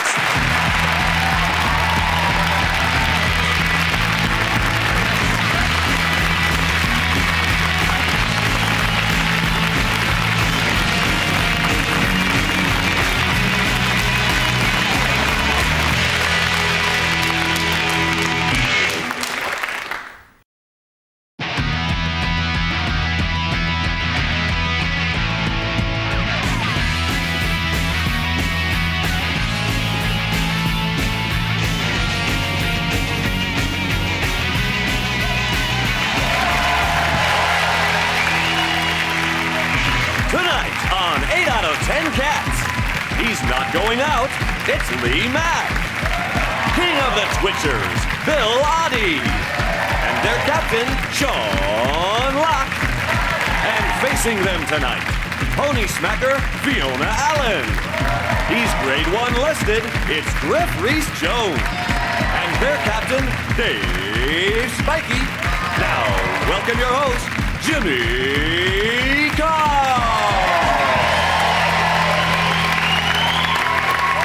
Hello and welcome to 8 out of 10 Cats, a show about opinion polls, surveys and statistics. Did you know, for example, a quarter of people don't know what kidneys do? They make steak pies delicious. 1 in 3 pet owners has made an unplanned visit to the vet in the past 2 years. I don't know, it's just a whim, put him down. And 1 in 10 housewives plan ahead when it comes to evening meals. They plan to eat oysters under the stars with a Brazilian tango instructor. And then they sigh, take another swig of gin and put the fish fingers on. Let's get started.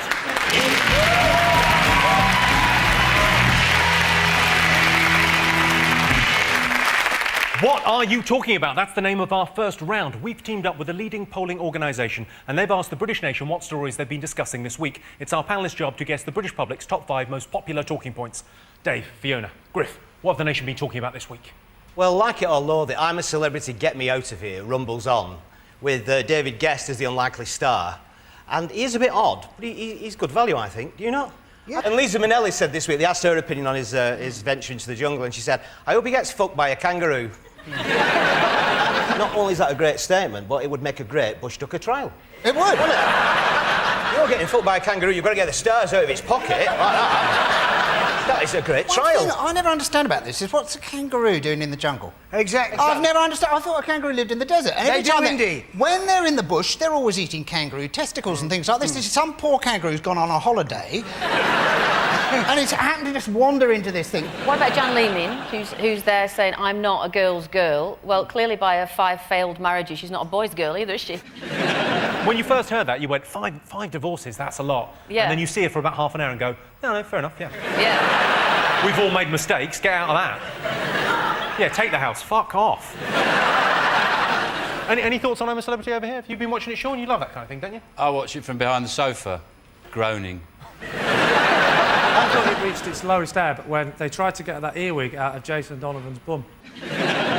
Dr. Bob got involved, and I'm fascinated by Dr. Bob because a few series ago he was called Dr. Bob, and then last series was called Medic Bob. And the last thing you want when someone's got the things up your bum is to go, are you Dr. Bob? Well, Medic Bob, actually. Actually, it's just Bob. I don't even work on the show. Go on, Bill. There's no need to do that, Lee. I don't think that adds a lot. Why don't you do this? Am I the only one in thinking that I don't find it terribly edifying to be in the jungle eating wild animals and insects? Hey, you don't mind it when the woodpeckers are doing it? Yeah. They love a bit of grub, the woodpecker. They're at it like woodpeckers.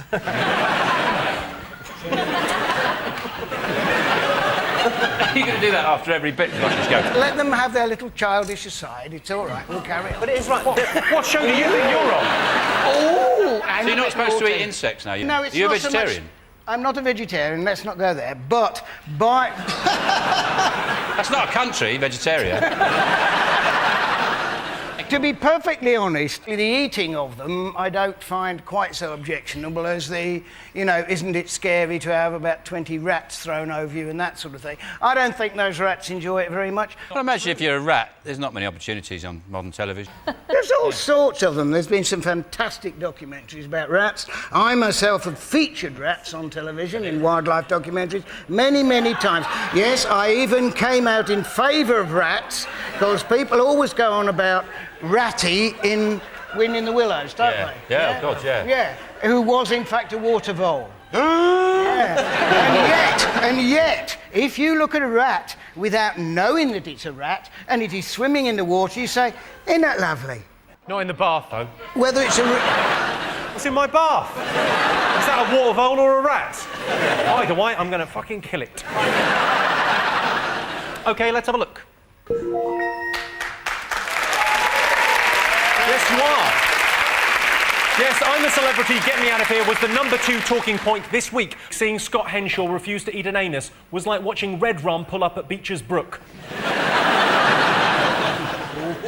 I think the cruelest thing about I'm a Celebrity is that they put a bunch of D-list celebs in the jungle during panto season.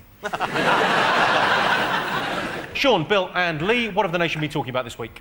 The soaring, spiralling, ever-increasing, rising, rocketing cost of the Olympics. Do you know how much it's going to cost? Opposition critics are claiming that it's going to cost London £8 billion when the original estimate was £2.4 billion. I know some Latvian blokes in Chorley do it for half the price. And no VAT. It just proves every builder is the same, no matter what level. They could build a country, and they're lying fuckers. They are. Oh, we could do that for 10 million. Yeah, all right, you got the job. They're liars. They all do it. I think they're just optimistic. They're naturally optimistic people builders. They look at it, they go, we could do this in a week. Yeah. This is easy. What do you need, a running track and a pool? Not a bother. Where is the Olympic Village going to be? In Stratford. Is it Stratford? Sort of out Edmonton way, that sort of way, isn't it? No, Stratford way. Stratford way, all right. But it's sort of in the East End. Edmonton's more out Edmonton way. And if you want to get there, you go up sort of towards Edmonton. Do you? But if you want to get to Stratford, you sort of head towards Stratford and eventually you're sort of in Stratford. Just so you know, this is the official directions for the marathon. OK, well, let's have a look and see if the Olympics is one of the top 5 most talked about things this week. Yes, indeed it is. The Olympics is going to cost us £8 billion. That is disgusting. For that sort of money, we could have another 3 weeks in Iraq. OK, fingers on buzzers. What else have the nation been talking about this week? Well, we think it was the former KGB agent, Spy, who was poisoned in London. The Kremlin said it had nothing to do with them, so that's them ruled out, obviously. Yeah, that is conclusive. I wonder who did it. As the full investigation, we phoned the Kremlin, we said, were you involved? They said no. No, we definitely weren't, so why? I've got to say, I think there's also a sort of slightly racist thing here, you know, that we assume that this sort of thing could only possibly happen with Russians. But it can happen in other countries. It can happen in this country, I absolutely... Well, it did happen in this country. Well, OK, let's see if it's one of the top 5 talking points this week.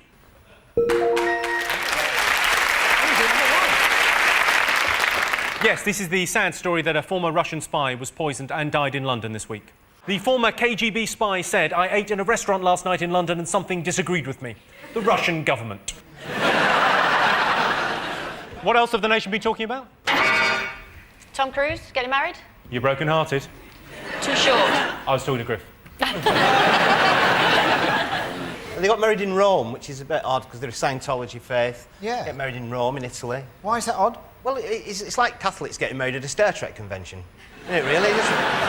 Interestingly, the critics of the marriage have said that Scientology is a made-up religion.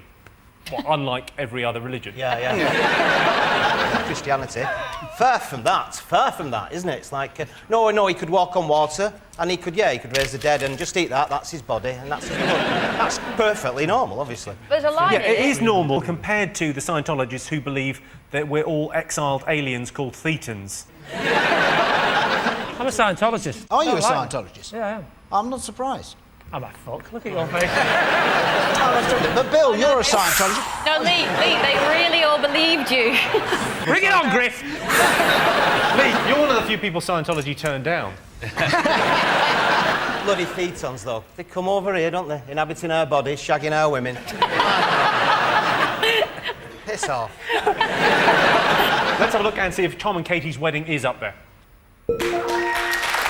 Yes, Tom Cruise and Katie Holmes tied the knot this week in Italy. It was a traditional Jedi wedding. Sorry, Scientology, whatever.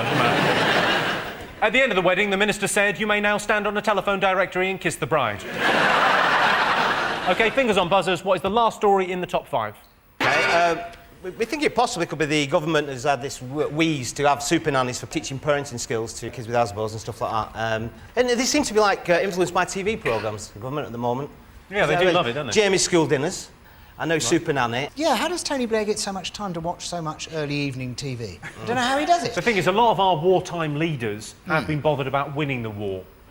He's taking a very sort of laissez-faire attitude. Also, watching a lot more telly and going, "Oh, fuck it. We'll never win this." I think you should watch the news. Probably doesn't like it. It comes out of it quite badly, doesn't he? Yeah. Also, how can he get his maths so wrong? There must be how many thousands and thousands and thousands of kids have got Asbos, and he's only sending 70. Yeah, but they're super nannies. OK. These ladies can fly. The best way to deal with this is get all those kids with behavioural problems, put them on a plane and fly them to a country where you're allowed to give them a good clout. Saudi Arabia, something like that. That's more than a good clout, Sean. Right, let's have a look and see if it's up there. Yes, Tony Blair has announced plans to hire super nannies to help parents. The government's new transport policy has been revealed. Blair plans to pimp our rides. So at the end of that round, it's 1 point to Sean's team and 4 points to Dave's team. Oh, thank The next round is called the Pole with a Hole. Sean's team to go first. While on a job, 1 in 4 builders, what? Well, I'd just like to say, at 4-1 down, we've never come back from a score like that, so we actually just concede. OK, well, that's the end of the show, ladies and gentlemen. Thank you. We've never had this before. It'd just be the test card for the next 15 minutes. You do look a bit like that girl from the test card, Jimmy.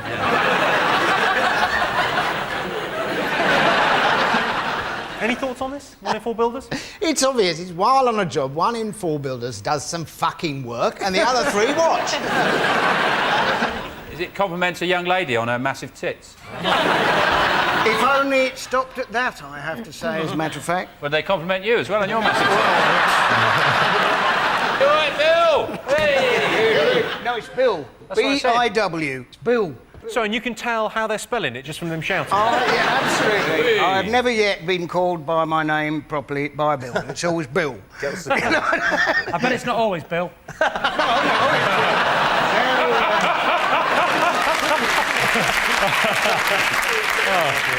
What do they shout apart from boo? It's like, do you like me? And things like that. Do you like me? I've heard some loads of Bill sides. I've never heard anyone shout, "Do you like me, Bill?" Because I like you. These builders, they don't have big black moustaches and they're in Village People. Oh, yeah. The area of North London I live in. 1 in 4 builders ends up shagging the lonely housewife on the kitchen table whilst the husband is Out away. birdwatching. Yeah, not birdwatching. What were you doing, Bill? Hey, sorry, Bill, were you really bird watching with those binoculars? Or are you just... Hang on, he's giving her one. He only came to do the kitchen. I can give you a clue. I can tell you it's something to do with their unexpected eating habits. Gourmet food in their packed Well, lunches. you're pretty close with that. Fruit. A salad. Correct answer. Yeah, this is extraordinary, ladies and gentlemen. While on a job, 1 in 4 builders regularly has sushi or salad for lunch. Which begs the question, why are they such fat bastards? OK, Dave, Fiona and Griff, on their first mission, 75% of astronauts what? Never left Earth. Do you think they landed on the moon? Do you think that's a genuine thing? Nah. Well, you can see the shadows of the photos. Well, there's proof if ever we needed it. Oh, And the flag's flying. The flag's flying? Oh. But there's wind on the moon. The moon's very windy. Oh, the he's been moon there. is not windy. Yes, it is very windy. It is not windy. Whoa, whoa, Otherwise, whoa. they'd have Settle built this. a windmill up there or something like that. I'm prepared to go toe-to-toe with the hardest man in England on this one. It's bloody windy up there. Wind is air blowing around, you see. It's air blowing about. That's quite windy. air on the Why moon. it makes it comes in your face, it's air. Of course there's There air on isn't the moon, air on the idiot. moon. Tim, shut I up! believe I'm calling you an moron. All right, you know what? Easy. Yeah, I think we've upset Fiona. Let's all just take a moment. There's air. There's no oxygen on the moon. There is air. It just hasn't got any oxygen in it. And What's gets it made hotter of then? and hotter. Yoghurt? What's it made of then? Other stuff. You would make the best science professor in the world. Other stuff, moony air. Write it down. On their first mission, 75% of astronauts what? Play with their own piss like this. Woo, woo. Whoa, whoa, whoa. They eat the packed lunch before they get to the stratosphere. Nothing left for the rest now. Demand a lot of air miles from NASA. No, I think you'll find there's no air up there. Oh, sorry. There is air. It's moon air. We're doing a whole series about it soon. All about moon air. Or, just for fun, one of them goes... "Tss." Can anyone hear that? I bet at least one of them goes, are we there yet? It's taken ages. But you didn't have to do that in a northern accent. Yeah, I did because I was trying to be stupid.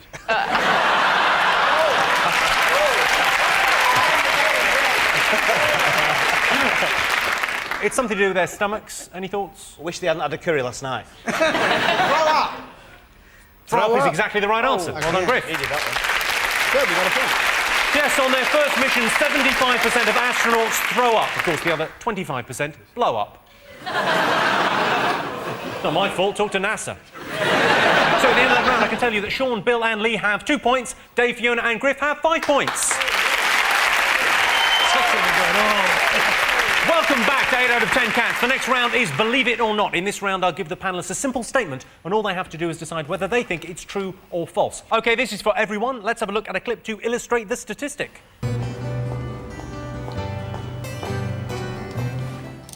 Suda, I don't seem to have an email from you again.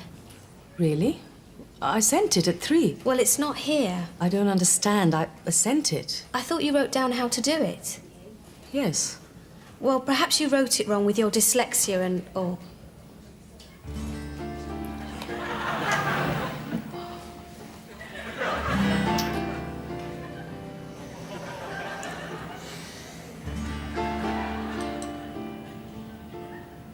It is there.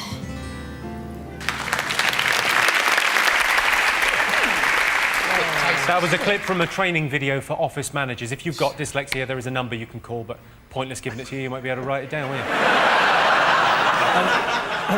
Your related statistic, 16% of bosses have made a decision based on their horoscope. Do you think that's true or false? What are you? I'm a Virgo. Ah. What are you then, Fiona?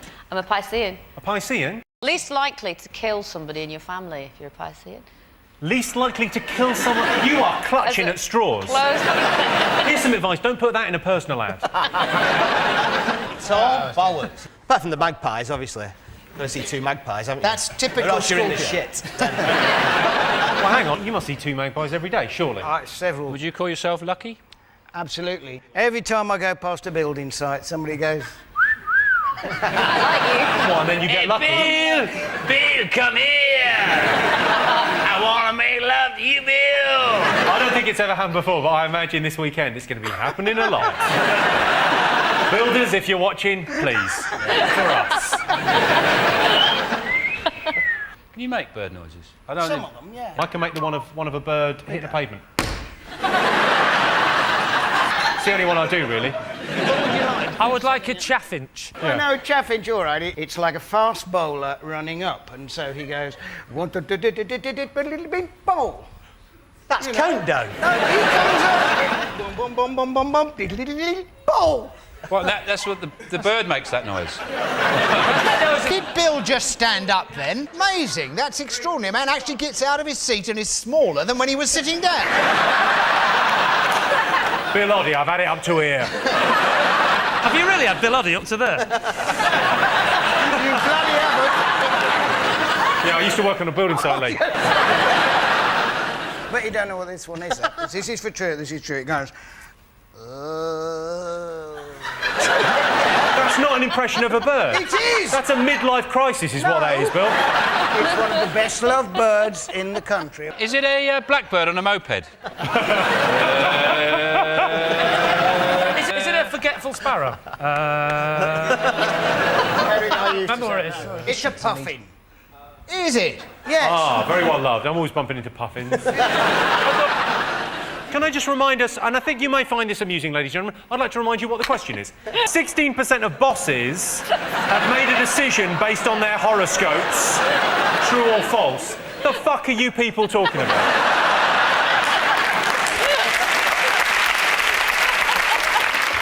"16% of bosses have made a decision based on their horoscopes, true or false?" Well, we think it's true. You think it's true? Oh, aye. What do you think? We think it's false. I think it's possible, but unlikely. Thanks for that, Lee. That's really cleared things up. Really? I can tell you that the answer is true. Yay! So at the end of that round, I can tell you it's 2 points for Sean's team and 6 points for Dave's team. And the winner is the name of our final round. I'm going to give the teams a series of opinion polls. It's up to them to buzz in and tell me who or what they think came top. Here is your first one. Britain's favourite noise. Is it that honking noise that women's breasts make when you go out?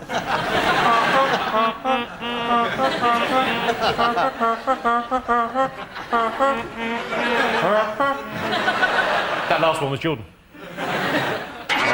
Is it a...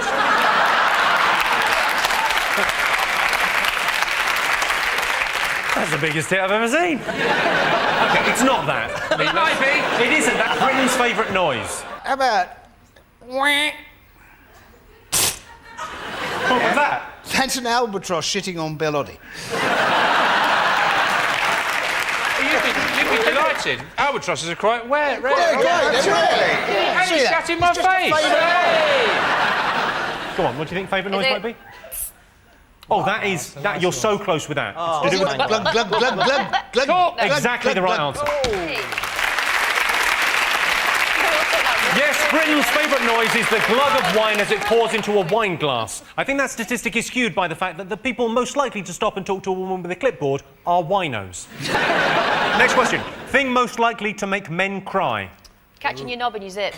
I don't understand how anyone does that. Because normally when I do my trousers up, I've put my penis away. I've had the presence of mind to finish my urination and put the penis away and then do my trousers up. I don't shake it, then go, ah! Oh, I forgot to put my penis away. No, the thing is, though, it would be a miracle if I was in a toilet in the first place, if I was that bleeding stupid. I'd probably be standing in the food hall at Harrods pissing on some cheese. Thing most likely to make men cry, Griff? It's a little pony with a very long mane getting separated from its mothers and getting lost in the enchanted forest. And then, after a lot of adventures, finally finding its way back to its mother and the rest of the herd. Speaking for the older generation, I would have to say that it's accepting that your daughter's friends simply think of you as her dad. So you're crying because you can't fuck your daughter's friends? High five, Bill. Come on. That is perhaps the most honest answer we've ever had on this show. Great image, isn't it? Just someone got up to Bill Oddie and go, oh, you must be Joanne's dad.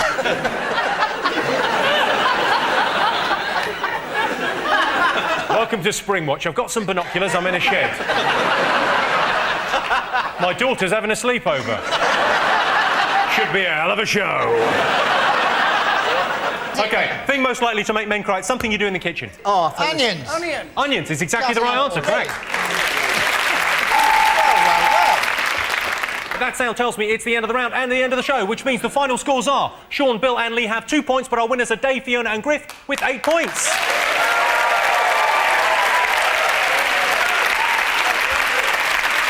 Thanks to all our panellists, our wonderful studio audience and to all of you for watching at home. That's it from us. Good night.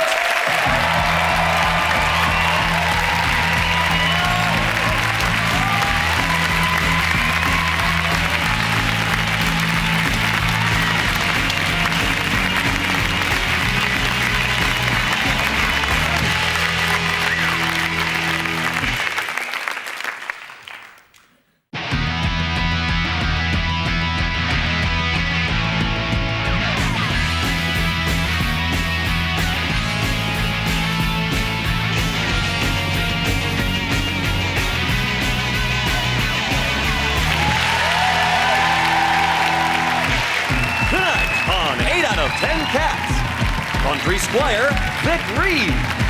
Intergalactic Hero, John Barrowman. And their captain, Sean Locke. And facing them tonight, oh goody, it's Jade Goody. From the thick of it, Chris Addison. And their captain, Dave Spikey. Now, here's your host, Jimmy Carr.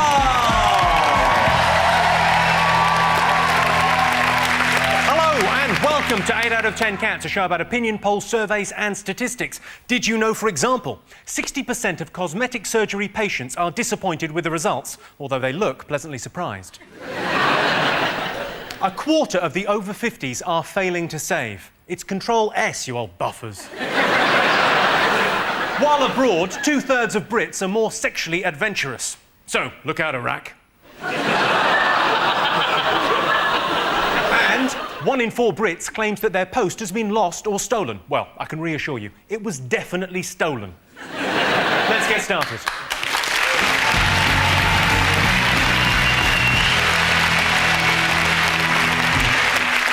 What are you talking about? That's the name of our first round. We've teamed up with a leading polling organisation and they've asked the British nation what stories they've been discussing this week. It's our panellists' job to guess the British public's top 5 most popular talking points.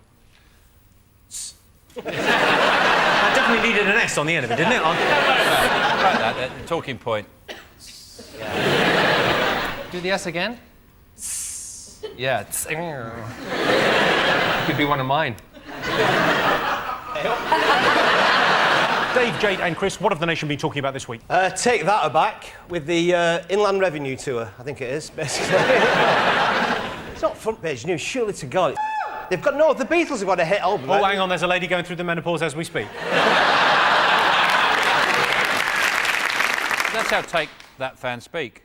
What? Newswords, they just go, woo! How are you today? Woo-hoo! Do you want a cup of tea? Woo! Childline set up a hotline right after Take That and split up. In 1996, the Samaritans set up a special helpline for distraught fans. Yes. It's the only time the Samaritans have ever been allowed to use the words, oh, grow up. On the phone. Just fucking grow up. Why are they called Take That? What's the name mean? On their video, they had this thing saying, if you don't like it, throw it in the bin, take that. That's my favourite thing you've ever said. Those are the instructions that come with their video. Well, they said it.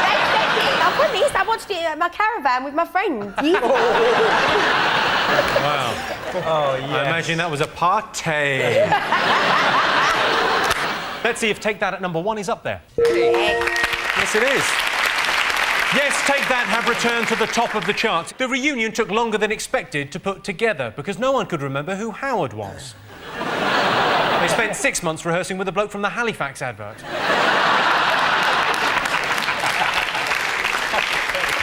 Vic, Sean and John, what have the nation been talking about this week? I think they're talking about Michael Grade going from the BBC over to ITV. You know, they're saying he got something like 8 million, and he's saying he didn't do it for the money. No. Rubbish. He's genuinely saying that, though. He's kind of come out in the press and gone, it's not about the money. I don't do a job for the money. What the hell do you do it for? He said he did it for the challenge. The challenge being getting all that money home in a wheelbarrow. ITV said it was a real coup. It's not, is it? No. A real coup would be when ITV's tanks actually roll into Television Centre. That'll be a real coup. That'll be an actual coup. ITV have done it because ITV apparently is not doing very well at the moment.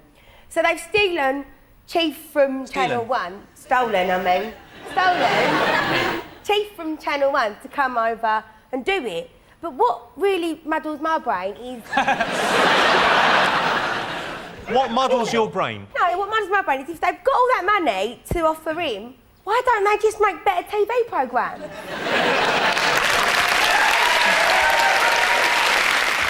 I hope he finally ends Coronation Street, because this first series is really dragging on. You know what he's doing to Coronation Street? What? He's changing. He's going to be CSI Weatherfield. Let's have a look and see if it's up there. Yes, indeed it is. Yes, Michael Grade has announced he's moving to ITV. ITV needs him. They're in trouble. I tried to tape the Mint the other night, and my Sky Plus box started crying. Dave, Chris, Jade, what else have the nation been talking about this week? Chris. Hiya. Hiya. What have you been talking about? Oh, well, I've been talking about this royal editor of the News of the World, Dave. Oh, yeah, they've been listening in to people's phone calls. Yes, I was listening to stuff. But they've actually been tapping into the voicemail. That's how they do it. They hack into the voicemail and they put some sort of code in. If you were phoning up a royal like Prince Charles, you wouldn't leave like an important message on voice. If he doesn't answer, you're not going to leave. It's not going to happen, is it? You're not going to pick up any real news. It's not going to be like the Queen phoning Prince Charles and going, "Hello, Charles, Mum here. I think I'll abdicate. Give us a ring later on." You know, it's not going to happen, is it? No, you text that, wouldn't you? Yeah. The Queen doesn't use a phone. She does? She doesn't use... No, she hasn't. She has a big chain of butlers and they just whisper messages along. Go on for miles. And let's see if it's up there. Yes, indeed it is. A News of the World journalist has admitted tapping royal phones. The journalist will soon be sending messages of his own to his cellmate in Morse code by clenching and unclenching his buttocks. Was that a dot or a dash? Please get out of my bin. Sean, over to you. What else have the nation been talking about this week? The Pope went to Turkey, which sounds like the start of a joke, doesn't it? The Pope went to Turkey. The Pope ate a turkey.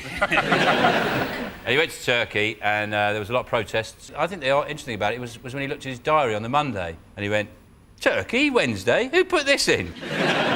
It is dangerous for him to go to Turkey, though, because it's a very sunny country. And popes can die in those popemobiles if the archbishop who's driving them doesn't crack the window when he... Are you saying popes die in hot cars? Yeah, popes die in hot popemobiles. That's what happens. That may be the most limiting safety campaign ever launched. If you can save just one life. Yeah. Well, I can tell you that the Pope isn't one of the most talked about things this week, but he did make an official visit to Turkey. The Pope, ever the diplomat, was very happy with the warm welcome he received. He said, at least I think it was a warm welcome from what I could understand of their jibber-jabber language. Figures or buzzers, what else have people been talking about this week? We think it's the fallout from this KGB poisoning. That still rumbles on. There seems to be 3 suspects. It's either Putin and the Kremlin, it's either enemies of Putin and the Kremlin, who are trying to discredit him, or it's a group of ex-KGB spies led by a guy called Igor the Poisoner. The police said the death was suspicious. Yeah. I think they should upgrade it to fucking suspicious. Is he having a traditional Russian burial where they put them in a little coffin inside a bigger coffin, inside a much bigger coffin?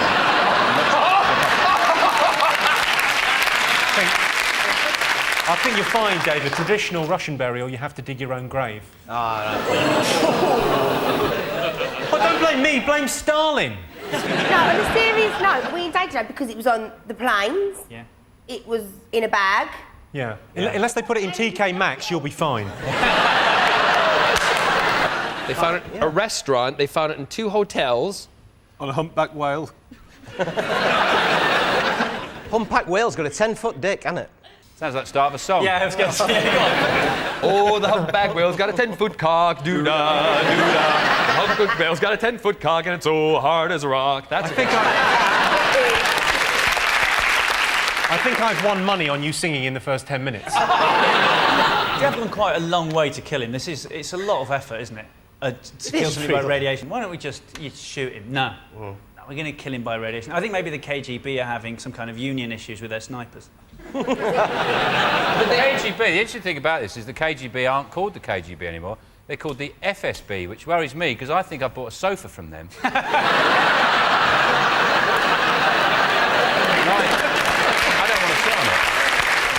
Let's see if the Russian poisoning is up there. Yes, it is. This is the ongoing poisoning story. Doctors are advising anyone who's come into contact with polonium-210 to shit their liver out and then move house. OK, fingers on buzzers. What else have the nation been talking about? People have been talking about the fact that England lost the first test of the Ashes. What have they been saying, then? Oh, you knew it. Yeah. Our best chance we've got to keep the Ashes is give up cricket. They didn't play their best bowler, which is a good idea because they should, you know. Who's he then? Monty Panesar. Actually, Australia have never declared independence, so technically, we always win. Vic, do you watch cricket? I like the fellow with the glass eye.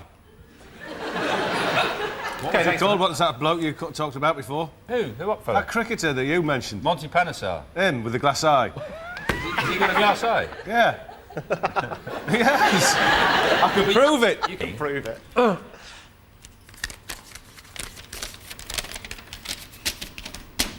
What's that say there? Look.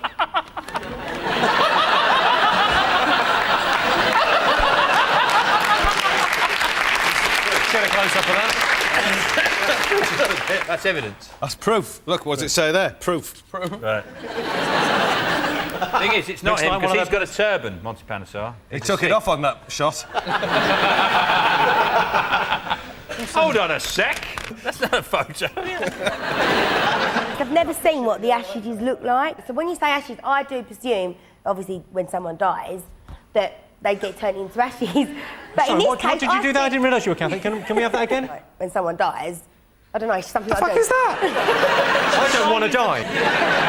She's showing people who... I don't want to die, it's me. I don't want to die. My face doesn't want to die, neither are these fellas.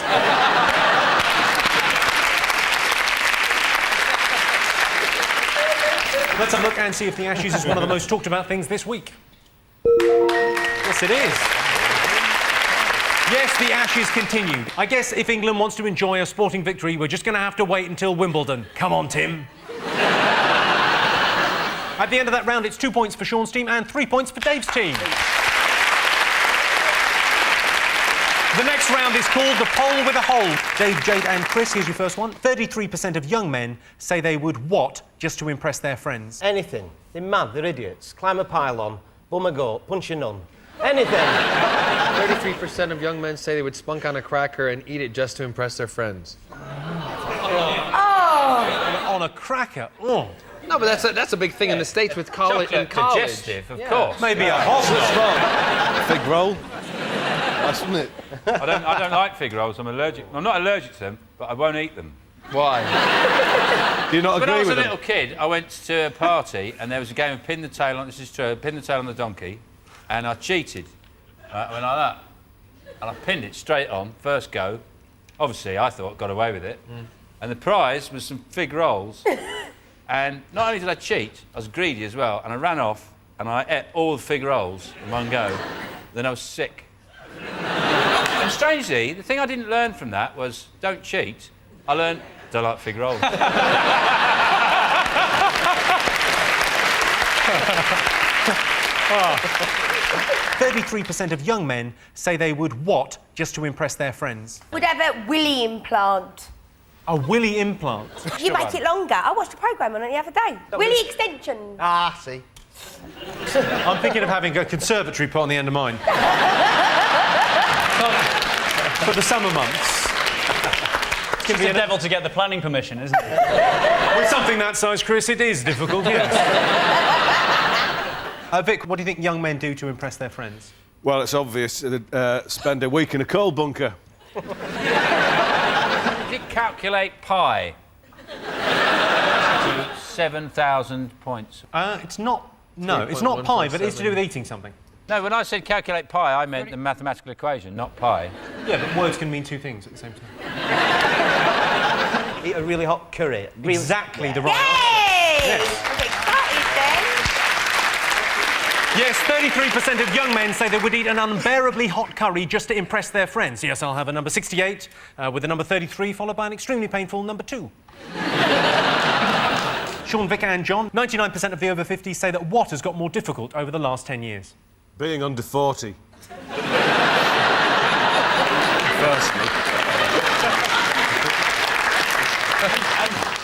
But there's still 1% that it's not a problem for. But who is that person? Doctor Who? The time travellers, yeah. Exactly. I can't live forever. I'm just not able to die.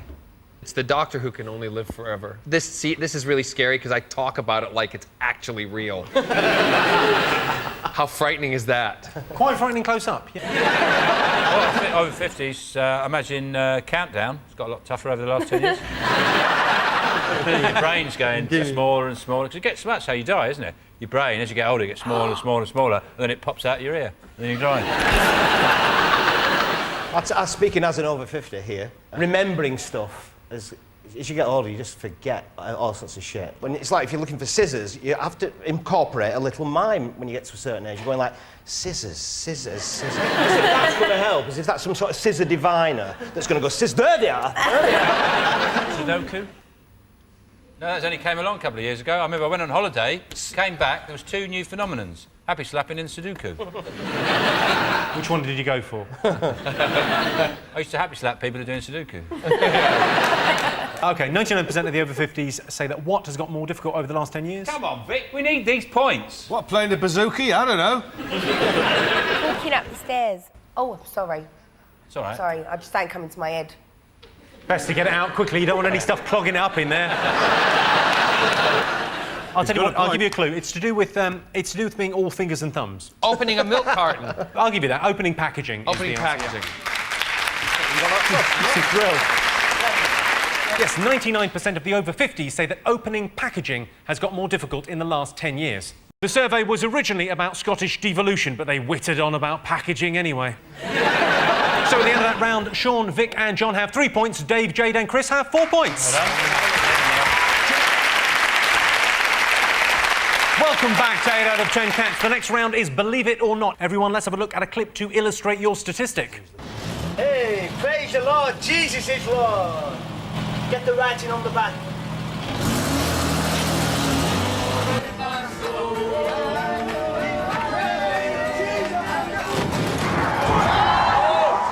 Praise God. Well, it's all fixed in Jesus' name. We're just standing in faith. Amen. Waiting for it to get... Amen. That's right. Have you got a spare wheel? No. Well, I don't know whether it's there, but I know in faith that we've got one. Amen. I didn't know that we had no MOT. Because we were on our way to a glory meeting, I knew we didn't have a worry. You see, God doesn't see the MOT. Because we've got the Lord Jesus Christ with us, and each and every one of us on this bus, we've been saved today. We are very, very lucky. God bless you.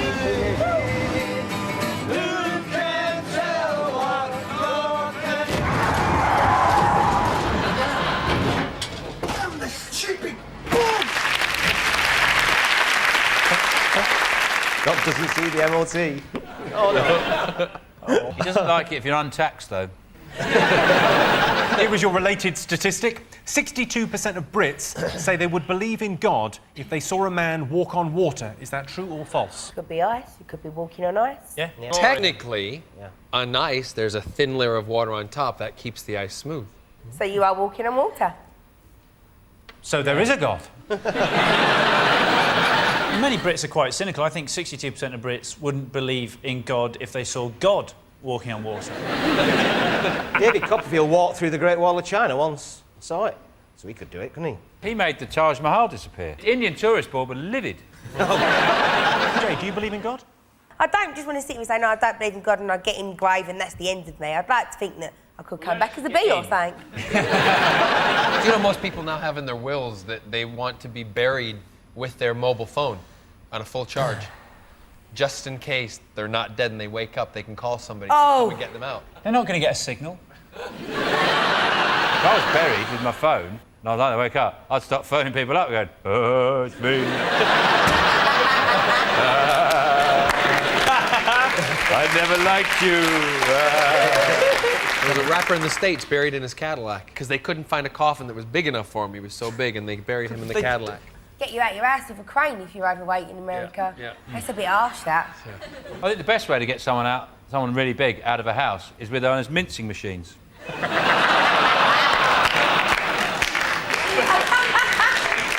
Does make me worry, though. What? Because I like to eat a bit, and if I ever did overindulge more than what I normally do, and I did fall asleep and then woke up and I was like, massive, how would I get out of the house? Like, I worry. So you're talking about actually you having a big meal and then just going... Jay. Oh, if you live in a cartoon. Yeah. Or maybe she's got a ripcord. She just goes... OK, well, back to God. 62% of Brits say they would believe in God if they saw a man walk on water. Is that true or false? We're so used to illusionists, brilliant illusionists like Mr. Blaine or Paul Daniels even. You know, the way he passed himself off as a magician all those years. I think they'd say, no, it's false. What about over here? What do you think? We're going to say true. I'm Captain's decision, yeah, 62% true. Well, I can tell you the answer is false. Oh. Yes. So Sean's got the point there. It's obviously false. Yes, just 20% of Brits say they would believe in God if they saw a man walk on water. Interestingly, 37% of people would believe in God if they saw a man come back from the dead. Have they not seen Deal or No Deal? It's happened. So at the end of that round, it's 4 points for Sean's team and 4 points for Dave's team. And the winner is the name of our final round. I'm going to give the teams a series of opinion polls and it's up to them to buzz in and tell me who or what they think came top. Here is your first one. Britain's most disappointing day trip. Basra. I think the most disappointing day trip would be to a diabetic's birthday party. What the fuck? You wouldn't get any cake. But if you like hummus... Vic, you've been on a few day trips in your time, surely? The most disappointing one was the sun. Very hot and sweaty. Have you any proof that you went to the sun? Probably, somewhere.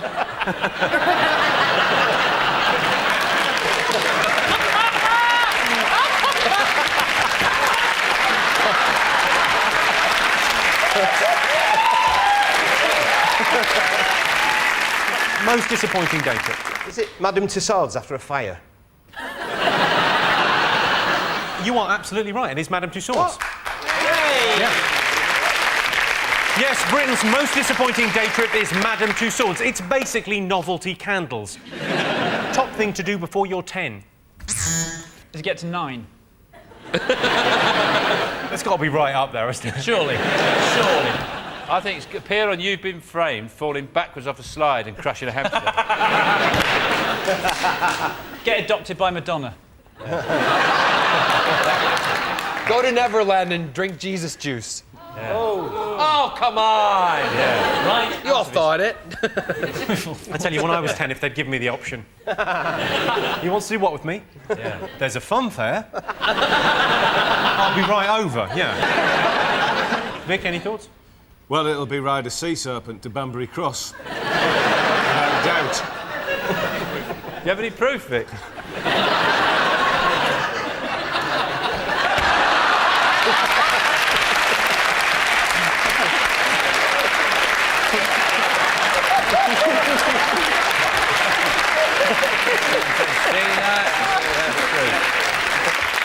I've got a speeding charge coming up. Could you come and draw a picture of my car going quite slow? No worries, I'll just...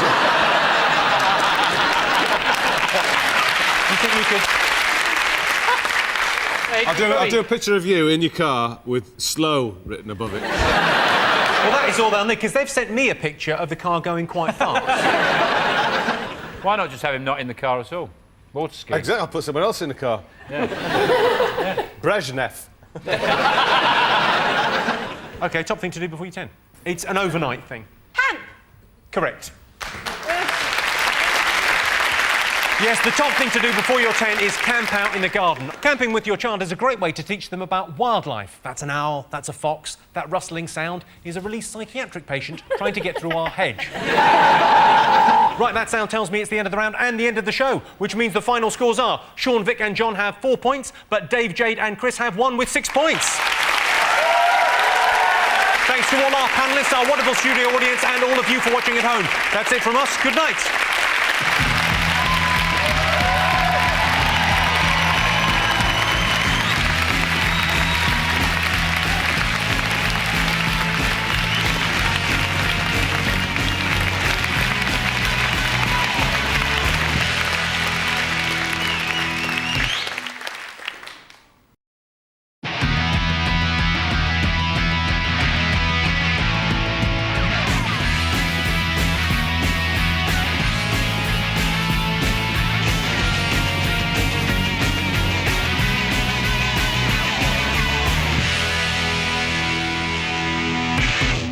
Tonight on 8 out of 10 Cats, Housewives' favorite, Alan Carr. The Jungle VIP, David Guest. And their captain, John Locke. And facing them tonight, the Queen of Comedy, Joan Rivers. The Prince of Pop World, Alex Shane. And their captain, Dave Spikey. Now, welcome your host, Jimmy Carr. Well, thanks very much. Hello and welcome to 8 out of 10 Cats, a show about opinion polls, surveys and statistics. Did you know, for example, David Beckham is the only English player to have scored in 3 World Cups, with 2 personal assistants and a hairdresser. The largest consumer of fortune cookies in Europe is Greece. Tomorrow you will eat hummus and have a hairy wife. And inbreeding causes 3 out of every 10 Dalmatian dogs to go deaf in Disney's bleakest ever Christmas film. Let's get started.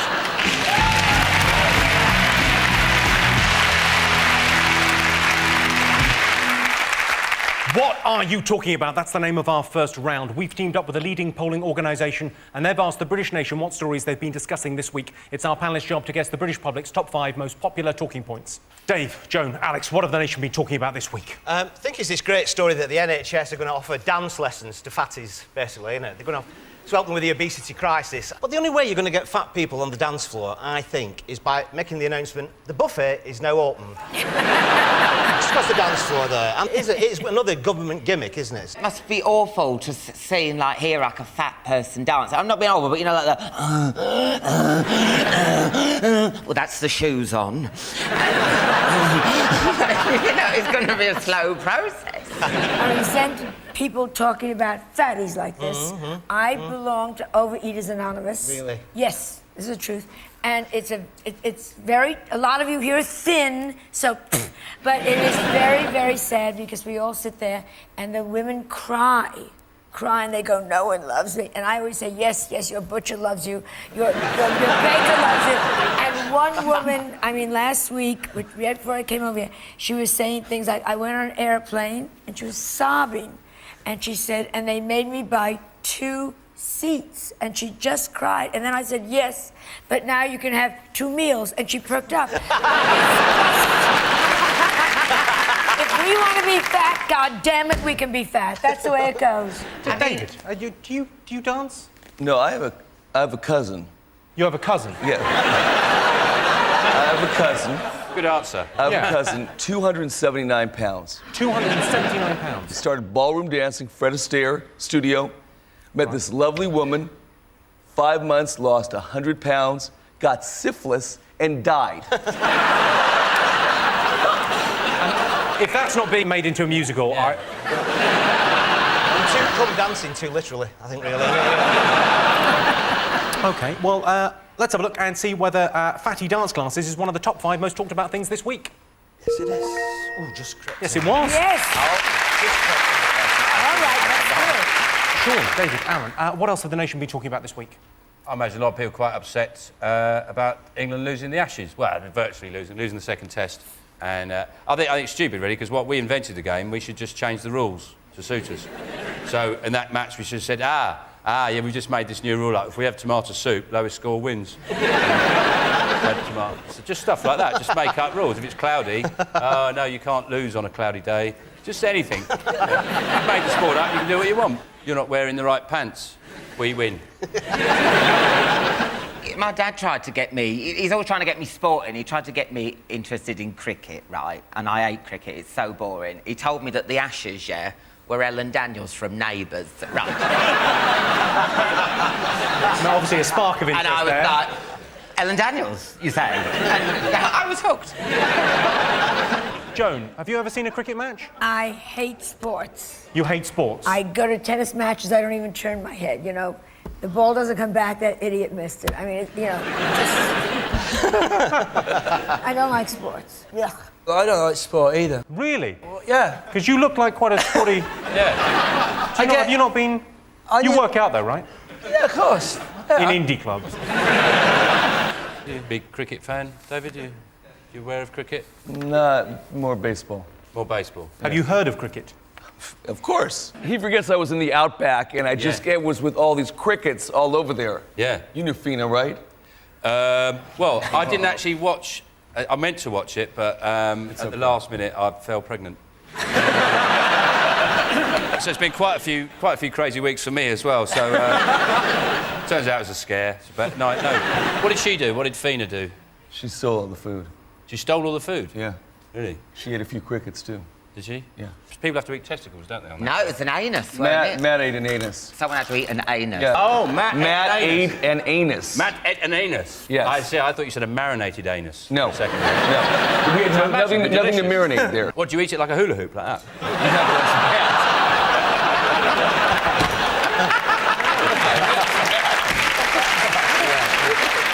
On I'm a Celebrity, you claimed your maid's name was Vaginica Seaman. Is that true? Yes. Is she real? She's real.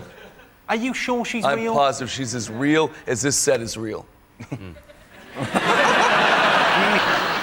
Her mother, and this is the truth, her mother loved her body part so much, she said if she had a girl, she was going to name it Vaginica. Then, no, this is true, no bull. Then she married a guy named Harry Seaman. Harry Seaman. And she became Vaginica Seaman. What's her middle name? I have no idea. She hasn't got a middle name. Suppose she doesn't need one, really. Mostly when she tells her name, she's probably just wiping the drink they've just spat in her face. What's your name? Let's get back to the Ashes. Should we have a look and see whether the Ashes is one of the most talked about things this week? Incredibly, it's the second most talked about thing. The Ashes is a best of 5, although England have controversially opted to play worst of 3. Back over to you, Dave. What else have the nation been talking about this week? John reckons it's Christmas, Well, Christmas and the politically correctness of Christmas, Oh, yeah. where they're doing the Queen's speech, and that makes sense to me, and they're having a Muslim lady do it. On Channel 4, yeah. Yeah. It's the alternative Queen's speech is being done by a Muslim lady in a veil. They could have gone halfway. I mean, she's a fundamentalist Muslim. She wears the hijab, whatever, the niqab, whatever she covered. She could have actually really dressed up as Father Christmas with a big beard and pulled the and gone, ho, ho, ho. They could have gone halfway. The Muslim lady? Yes. I'm the one that sold her the veil from my New York website. Your New York website? Yeah, I sell veils. You sell veils? Yeah. Of course you do. What's the website called again? Veils for Muslim women who want to speak in England. Oh, that website! That website! .com, remember? .com.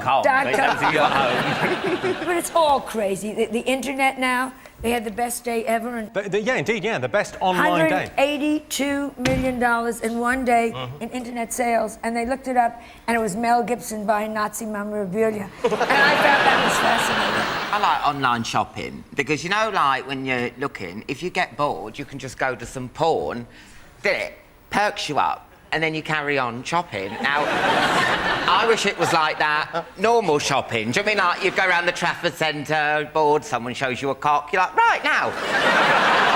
Auntie Janice. That probably does happen.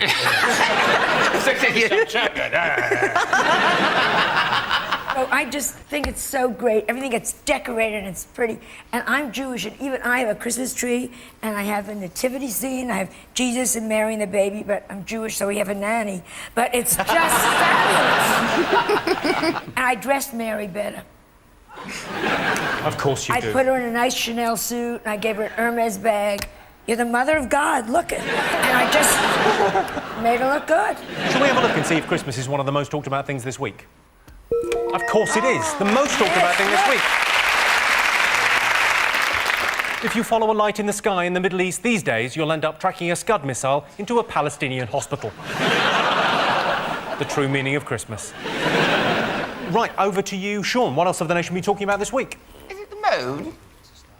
Is it the moon? They're going to build a permanent base on the moon. It's going to take $10 billion, isn't it, to get people up to the moon. And you just know that if you go on the internet, EasyJet are doing it for £17.50. One way, no hand luggage, and Stelia's going, it's out of this world. You just know. Joan Rivers, do you think Americans should be spending this kind of money going to the moon? I think to spend $10 billion to go to the moon is disgusting. They should spend on something important like jewelry. You could get 3 really nice pieces of my jewelry on QVC. You've really cut to the core of this issue, I think. A great ring or some stupid trip to the moon. Who gives a fuck? I couldn't care less. Twinkle, twinkle, or twinkle, twinkle. Twinkle, twinkle. If they find oil on the moon, though, that's another thing. Yeah, that'd be a hell of a pipeline, wouldn't it? Yeah, how are they going to get it back? Well, it'd just fall down onto Earth, wouldn't it? Aren't they going to build some sort of cosmic escalator? So it's sport and science you're no good at. Yeah, they were. They were, seriously, weren't they? But they can't get through. Yeah, not into science, am I? They can't get through the Van Allen belts. There's too much radiation. Belts of radiation above the Earth's surface. That's why the cosmic elevator's going to fail. In your face! That sounds like a boy that fancied his science teacher. Yeah, that could be science, or it could be the lyrics from some indie band as well. Well, let's have a look and see if it's up there. Oh, it is. Yes, it is. Right, fingers on buzzers. One more thing to get. What else have the nation been talking about? Submarines. Whoa! Well, they want to spend £20 billion on submarines full of missiles. That's it. The missile's going to be outdated by 2024. How do you know if a missile's gone off or something? Gone off? The bloody big bang out. I know. You're implying it was like milk and you'd go... You just farted. No, it's this scud. The point is, we never use any of these missiles. They're never used. They're a deterrent, aren't they? It's a shame, really. People make these amazing, amazing missiles and nobody ever bothers to use them. It must be very frustrating if you do make missiles and you just go, why do I bloody bother? These amazing, they can wipe out half the population ever, nobody ever bloody uses them. Spent years making this. Have you thought of moving to North Korea? 20 billion for the stupid moon thing and 10 billion for this stupid thing. It's such a waste of money. Well, if they took all that money, everyone would have a tiara. Imagine that. Oh, I'm for that. No, that's great. I'd rather go with the nuclear weapons. Enough people think I'm gay. Without a fucking tiara. Jesus. Without a fucking tiara? Yeah. How often has tiara been prefixed with fucking? You wearing my fucking tiara? I'll fucking sort you out. Put my fucking tiara back in the fucking box.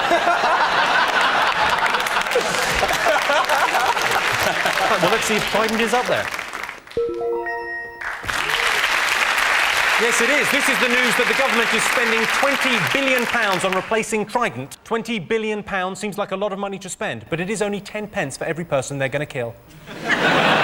Well, at the end of that, I can tell you Sean's team have 2 points and Dave's team have 3 points. The next round is called the poll with a hole. Dave, Joan and Alex, here is your first question. 40% of couples in counselling say what is a problem? Viagra. These old guys that take Viagra. Oh, and it's good for 36 hours. You know how many orgasms you have to fake? I imagine there's a certain amount of chafing involved as well. Oh, chafing those poor old dry ladies, they'd set them on fire.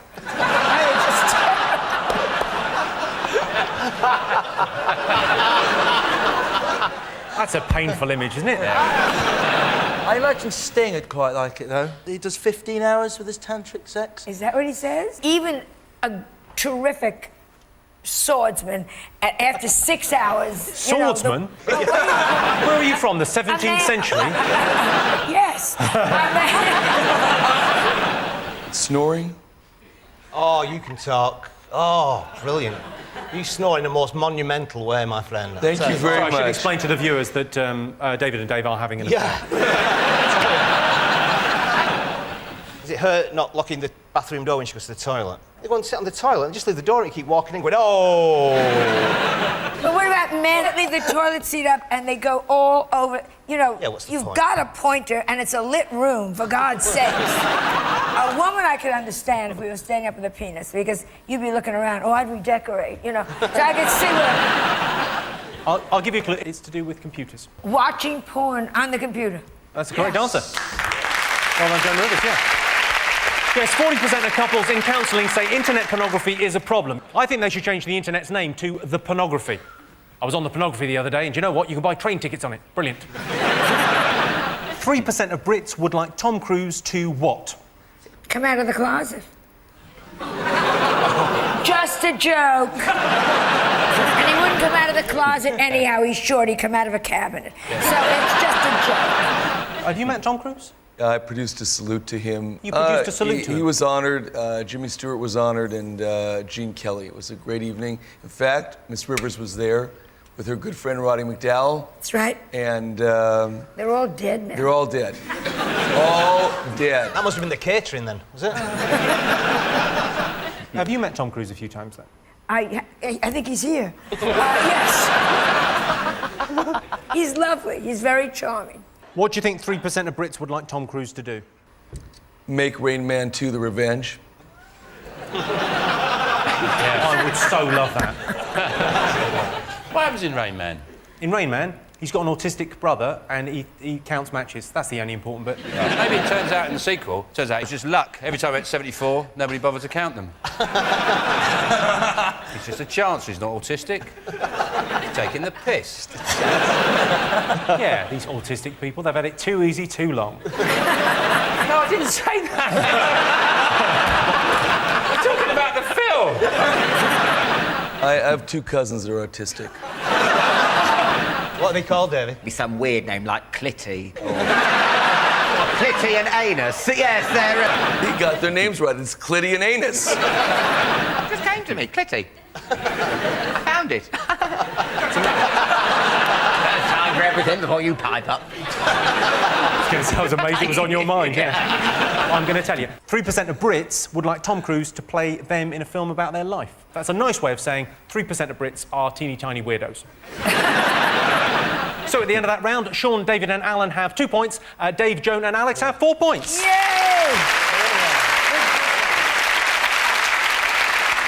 Welcome back to 8 out of 10 Cats. The next round is called Believe It or Not. So let's have a look at a clip to illustrate the statistic. Oh my God. You can dream until you do it, you will never top that. Look at how funky he is. I will never be hip. I'm hot, and you're not. But if you want to hang with me, I'll give it one shot. Top that.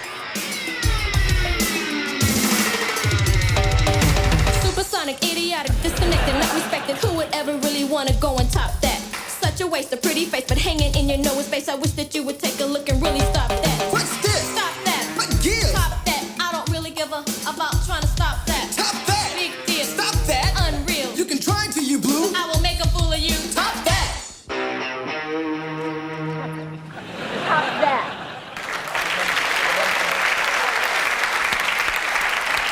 That was the American 80s teen movie, Teen Witch. I thought it was some kind of like public information film about twats. Like warning you about there are twats around and this is what they look like. He's wearing the same outfit as me. Yes, there are twats in our area. I can see you.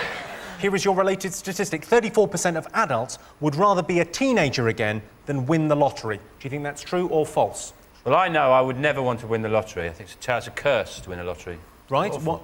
Why? Well, it depends when you win it, but if you say you win it when you're sort of 40s or 50s, that means that everything you've done in your life, all the work, any training, any skills, was completely pointless. I'd feel like an idiot if I won the lottery. Do you have the brain you have now as a teenager, or do you revert to your teenage brain? How would that make any difference to you? Well...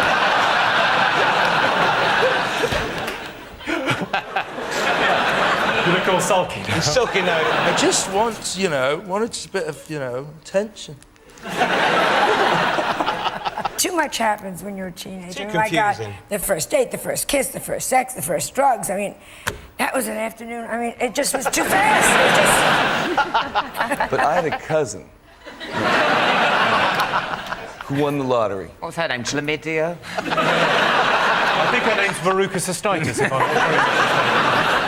Come on, tell us about Taramosalata herpes. Come on. Why am I on the show? I have literally no idea. Neither do I. Tell us about your cousin. $2 million. Won $2 million on the lottery. Had a heart attack right there on the spot. What would you rather be, a teenager or have a heart attack? Well, I think I'll go for the teenager thing. Hello.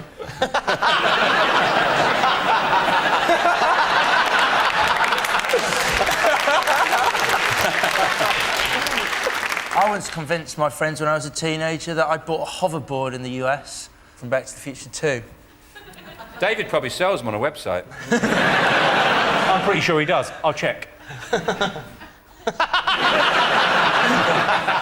I think this show's turned into Call My Bluff this week. Can you go back and be a teenage girl? That's what I'd like to be. A Mexican teenage girl called Bernard. He hasn't got legs, he's got wheels. A hovering Mexican teenage girl called Bernard who's got no legs. My father only has one leg and my mother only has one leg. It's the truth. Really? Yeah. But one has a left leg and one has a right leg, so they're able to conceive. Right. So I suppose they just got one big belt.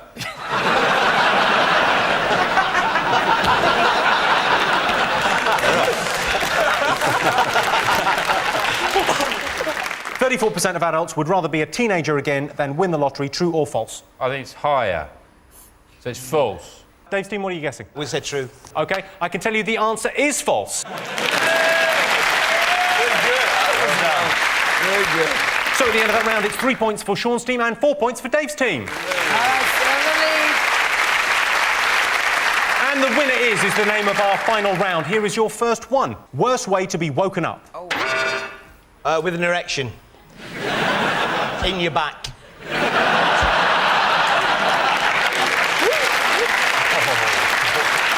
Oh, the sound of a peeping Tom vomiting. David, any thoughts? What's the worst way you've been woken up? Is it by a cousin? Westlife waking you up thinking that you were actually in a coma. Oh, no. Is it a woman demanding money in pidgin English?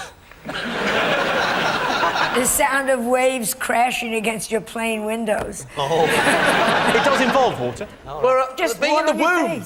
Water on your face is the right answer. Yes, the worst way to be woken up is having water thrown on you. Well, surely the worst way to be woken up is Kerry Katona shaking a stick at your face and saying, "It's blue." Top celebrity to have a night out with? Kate Moss, because whenever you're with her, it's a white Christmas. Is it like Rosie and Jim? You're talking about the ragdoll puppets? Yeah, Rosie and Jim, Rosie and Jim. What are you doing watching that? Just before loose women. Just before loose women. I'd like to take loose women out with me on a night out. Well, wouldn't we all? Yeah. Joan, I imagine you've had some stunning nights out. One of my great nights was with George Michael. And we got to see the Hyde Park men's room at 4 in the morning, and it was just amazing. Did you come across any police officers? It's a she. Angelina Jolie. No, that you want a night in, wouldn't you? You're right. Charlotte Church. Correct answer. Well done, Sean. Thank you very much. Yeah. Bottom of the list of celebrities to go on a night out with is Dodi Al-Fayed. Well, that sound tells me it's the end of the round and the end of the show, which means the final scores are Sean, David and Alan have 4 points, but tonight's winners are Dave, Joan and Alex with 5 points. Thanks to all our panellists, our wonderful studio audience and all of you for watching at home. Join us next week for a special show featuring all the best bits from the current series. See you then. Good night.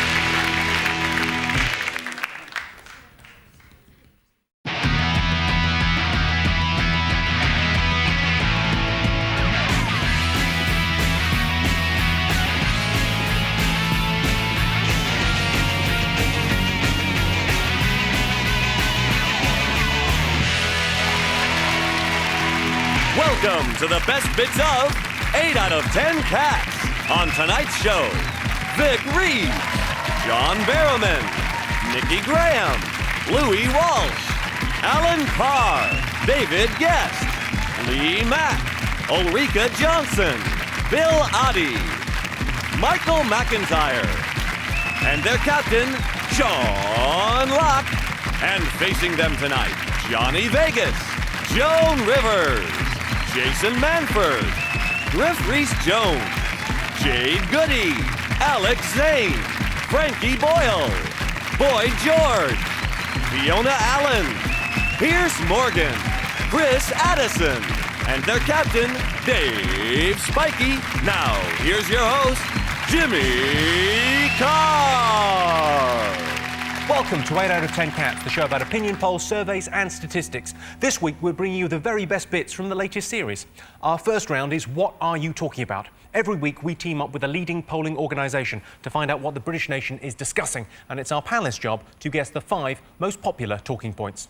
Take that aback with the Inland Revenue Tour, I think it is, basically. It's not front page news, surely to God. They've got, no, the Beatles have got a hit album. Oh, hang on, there's a lady going through the menopause as we speak. That's how Take That fans speak. What? Don't use words, they just go, woo! How are you today? Woo-hoo! Do you want a cup of tea? Woo!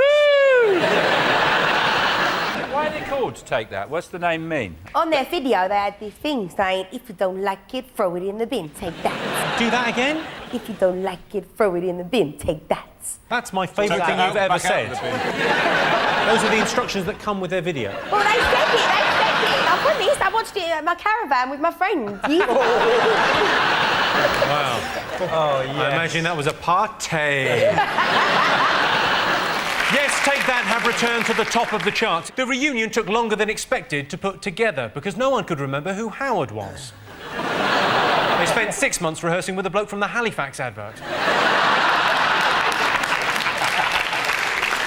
I'm a celebrity, get me out of here, I started. And gripping stuff. I was actually asked to go on. Were you? I get asked every year, and I'm that far away from Panto. It's good. Go on, would you ever think about it? I've thought about it, but in really vicious dreams.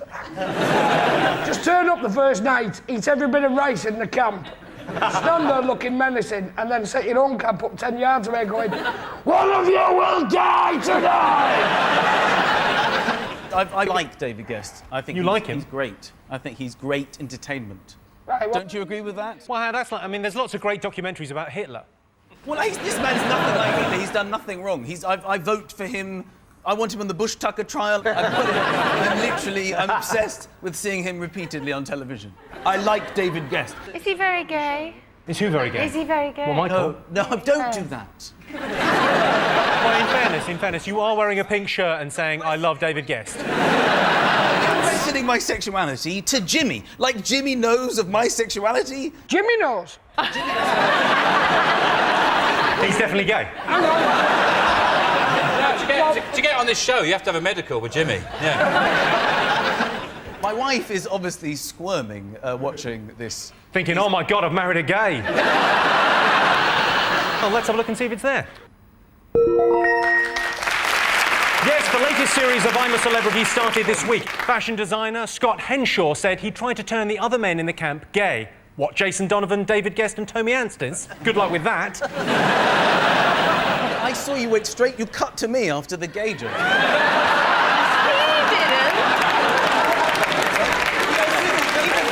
Even before you said gay, I thought, why am I on the screen? Gay! And I'm because... The reason we cut to you was because some people watching in Newcastle won't know what a gay man looks like. We think it's the fallout from this KGB poisoning. The police said the death was suspicious. Yeah. I think they should upgrade it to fucking suspicious. Is he having a traditional Russian burial where they put them in a little coffin inside a bigger coffin, inside a much bigger coffin?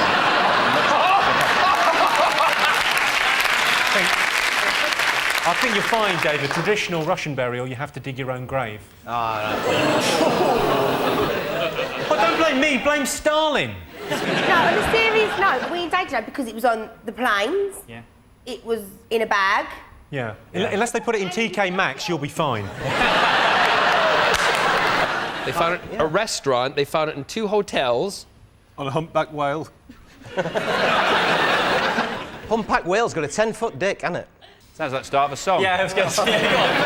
Oh, the humpback whale's got a 10-foot cock, doo-da, doo-da. The humpback whale's got a 10-foot cock and it's so hard as a rock. That's This is the ongoing poisoning story. Doctors are advising anyone who's come into contact with polonium-210 to shit their liver out and then move house. Nick, what do you think of Madonna? She's a bit high maintenance. I like her, but to be honest, a whole week's news on her adopting the child. Oh. Who cares?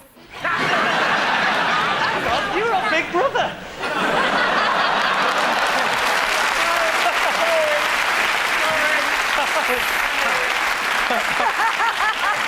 So were you looking for more news about what was going on in Kazakhstan this week? I'm not getting to the bottom of this, just Madonna. But you've managed to get more attention than Madonna in a very short space of time, so you're more fabulous. Oh, thanks, Boy George. On I'm a Celebrity, you claimed your maid's name was Vaginica Seaman. Is that true? Yes. Is she real? She's real.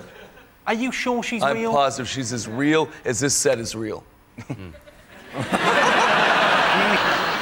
Her mother, and this is the truth, her mother loved her body part so much, she said if she had a girl, she was going to name it Vaginica. Then, no, this is true, not no bull. Then she married a guy named Harry Seaman. Harry Seaman. She became Vaginica Seaman. What's her middle name? I have no idea. She hasn't got a middle name. Suppose she doesn't need one, really. Mostly when she tells her name, she's probably just wiping the drink they've just spat in her face. You know. People have been talking about the fact that England lost the first test of the Ashes. What have they been saying then? Oh. Oh, I knew it. Yeah. They didn't play their best bowler, which is a good idea because they should, you know. Who's he then? Monty Panesar. Actually, Australia have never declared independence, so technically, we always win. Vic, do you watch cricket? I like the fellow with the glass eye. What was it called? What's that bloke you talked about before? Who? What fellow? That cricketer that you mentioned. Monty Panesar. Him, with the glass eye. Has he got a glass eye? Yeah. Yes. I can prove it. You can prove it.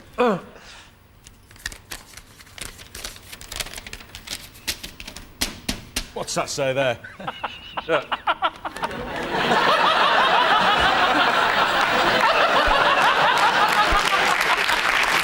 Get a close-up of that. That's evidence. That's proof. Look, what's it say there? Proof. Right. Thing is, it's not him, because he's got a turban, Monty Panesar. He took it off on that shot. Hold on a sec. That's not a photo. What else have the nation been talking about? Submarines. Whoa.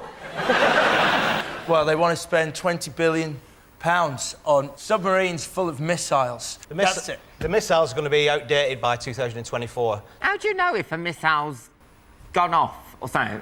Gone off? The bloody big bang out. You're implying it was like milk and you go... You just farted. No, it's this scud. You know what I mean? 20 billion for the stupid moon thing and 10 billion for this stupid thing. It's such a waste of money. Well, if they took all that money, everyone would have a tiara. Imagine that. Oh, I'm for that. No, that's great. I'd rather go with the nuclear weapons. Enough people think I'm gay. Without a fucking tiara. Jesus. Without a fucking tiara? Yeah.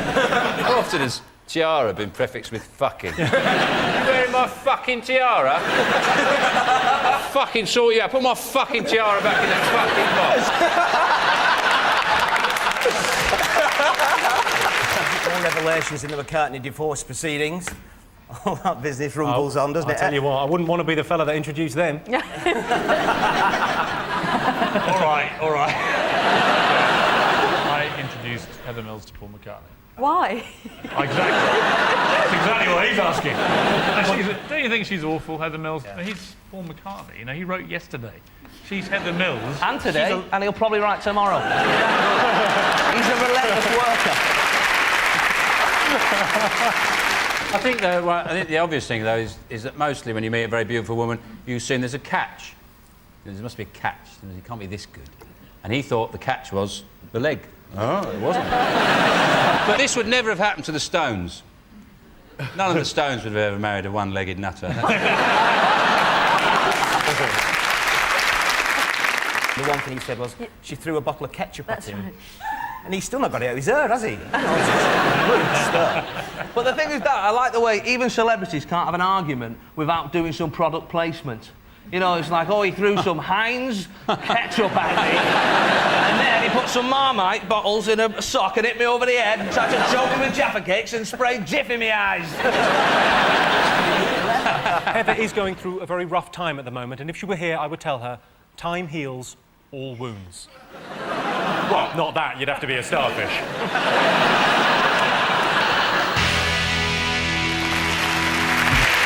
The next round is called the Pole with a Hole. Sean's team to go first. While on a job, 1 in 4 builders, what?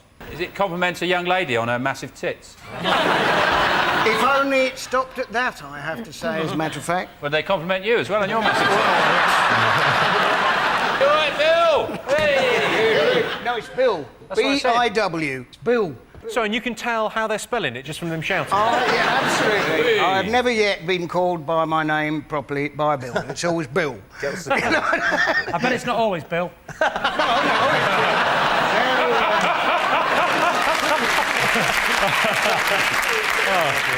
What do they shout apart from boo? It's like, do you like me? And things like that. Do you like me? I've worked at loads of building sites. I've never heard anyone shout, do you like me, Bill? Because I like you. These builders, they don't have big black moustaches and they're in Village People. Oh, yeah. 40% of couples in counselling say what is a problem? Viagra. Oh. These old guys that take Viagra. Oh, and it's good for 36 hours. You know how many orgasms you have to fake? I imagine there's a certain amount of chafing involved as well. Oh, chafing, those poor old dry ladies, they'd set them on fire.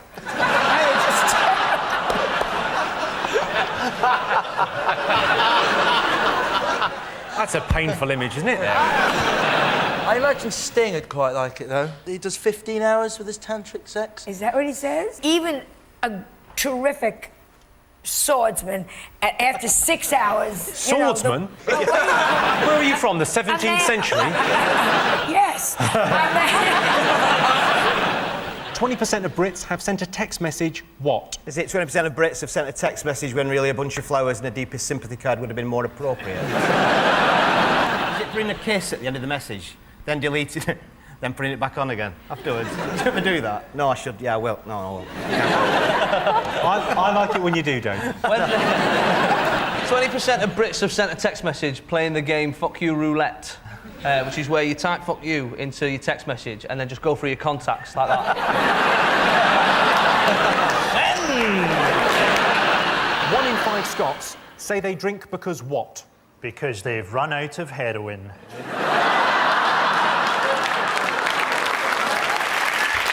5 Scots said they drink because they want to. That's so close to the answer, I think I might give you that.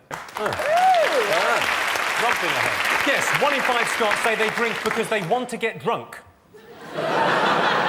Mission accomplished. Of course, not all Scots are alcoholics. Some of them are ex-alcoholics with drug problems.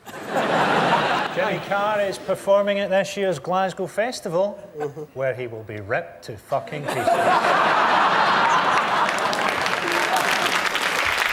On their first mission, 75% of astronauts what? Never left Earth. Do you think they landed on the moon? Do you think that's a genuine thing? Nah. Well, you can see the shadows of the photos. Well, there's proof if ever we needed it. Oh, And the flag's flying. The flag's flying? Oh. There's wind, but there's wind on the moon. The moon's very windy. Oh, he's been there. The moon is not windy. Yes, it is very windy. It is not windy. Otherwise, they'd have built a windmill up there or something like that. I'm prepared to go toe-to-toe with the hardest man in England on this one. It's bloody windy up there. Wind is air blowing around, you see. It's air blowing about. Air on the moon. It comes in your face, it's air. Of course there's air on the moon, air on the idiot. moon. Kids, shut up! I can't believe I'm playing you an moron. All right, you know what? Easy. Yeah, I think we've upset Fiona. Let's all just take a moment. There's air. There's no oxygen on the moon. There is air. It just hasn't got any oxygen in it. And What's gets it made of hotter then? and hotter. Yogurt? What's it made of then? Other stuff. You would make the best science professor in the world. Other stuff, moony air. Write it down. Just for fun, one of them goes... "Tss." Can anyone hear that? I bet at least one of them goes, are we there yet? It's taken ages. But you didn't have to do that in a northern accent. Yeah, I did because I was trying to be stupid.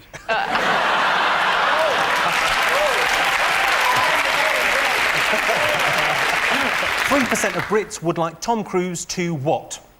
Come out of the closet.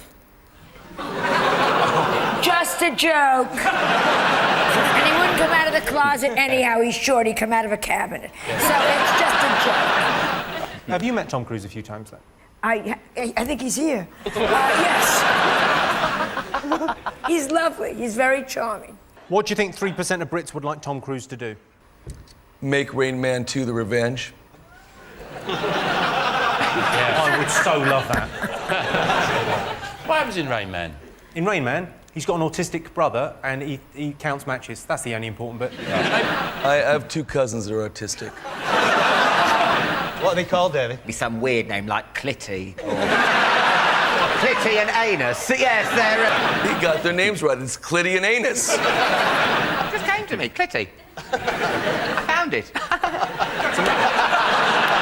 Time for everything before you pipe up. I was amazed it was on your mind, yeah. Welcome back to 8 out of 10 Cats. The next round is Believe It or Not. Let's have a look at a clip to illustrate the statistic.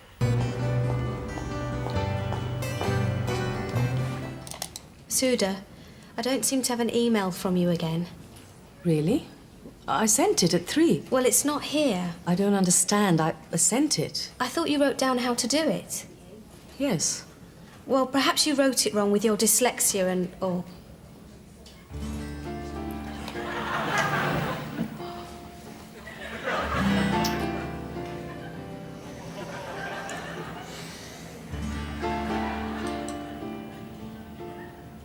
It is there.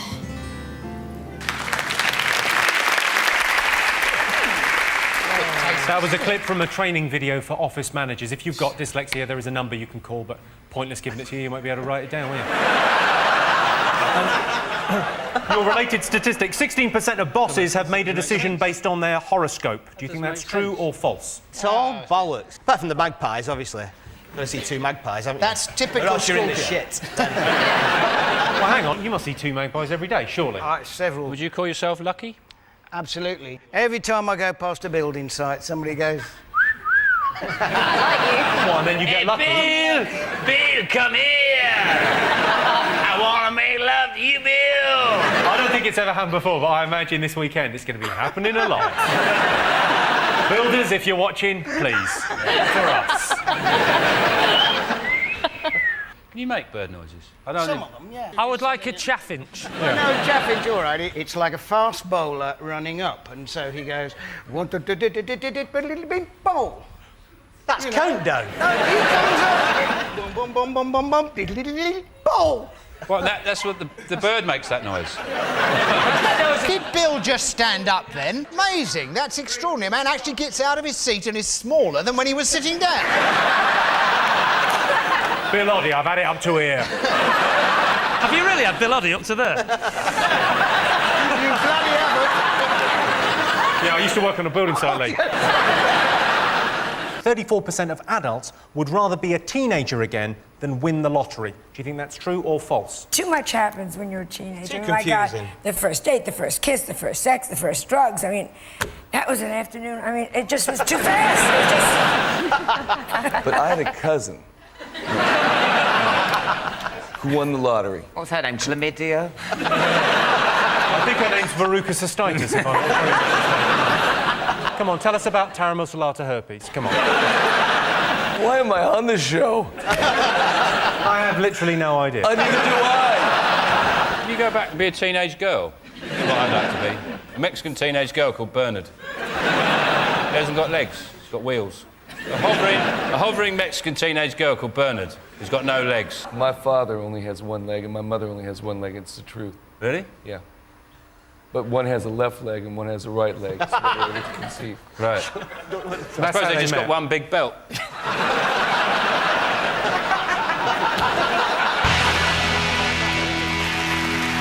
And the winner is the name of our final round. I'm going to be giving the teams a series of opinion polls and surveys. It's up to them to buzz in and tell me who or what they think came top. Here is your first one. Top reason to celebrate. I know. Jesus Christ, don't do that. Try the life out of me. It's a funeral. No. No, I tell you what. Unbelievable. You only go to funerals of people you don't like. I've been to one. I've never been invited back.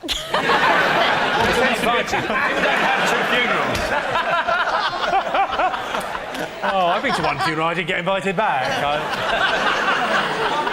Same time again next year, then. The biggest worry for farmers. Is it like being asleep at night and the scarecrow tapping on your window? Me and you outside.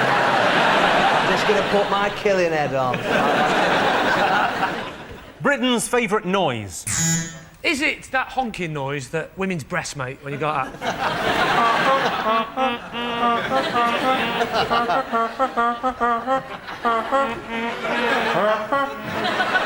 That last one was Jordan. Is it a...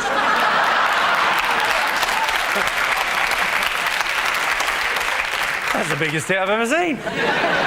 OK, celebrity most in need of a makeover. Cherie Blair.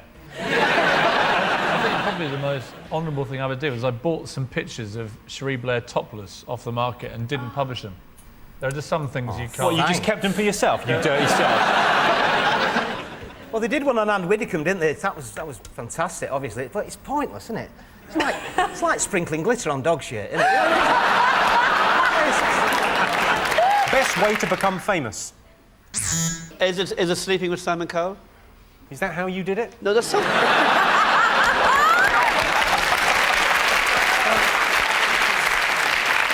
Thing most likely to make men cry. Speaking for the older generation, I would have to say that it's accepting that your daughter's friends simply think of you as her dad. So you're crying because you can't fuck your daughter's friends? High five, Bill Oddie. Come on. That is perhaps the most honest answer we've ever had on this show. Great image, isn't it? I've just so gone up to Bill Oddie and go, oh, you must be Joanne's dad.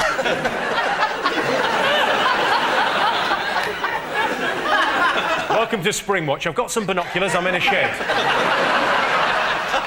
My daughter's having a sleepover. Should be a hell of a show. Well, that is the end of the show. Thanks to all our fantastic panellists, our wonderful studio audience, and to all of you for watching at home. That's it for now, but 8 out of 10 Cats will be back next year. We'll see you then.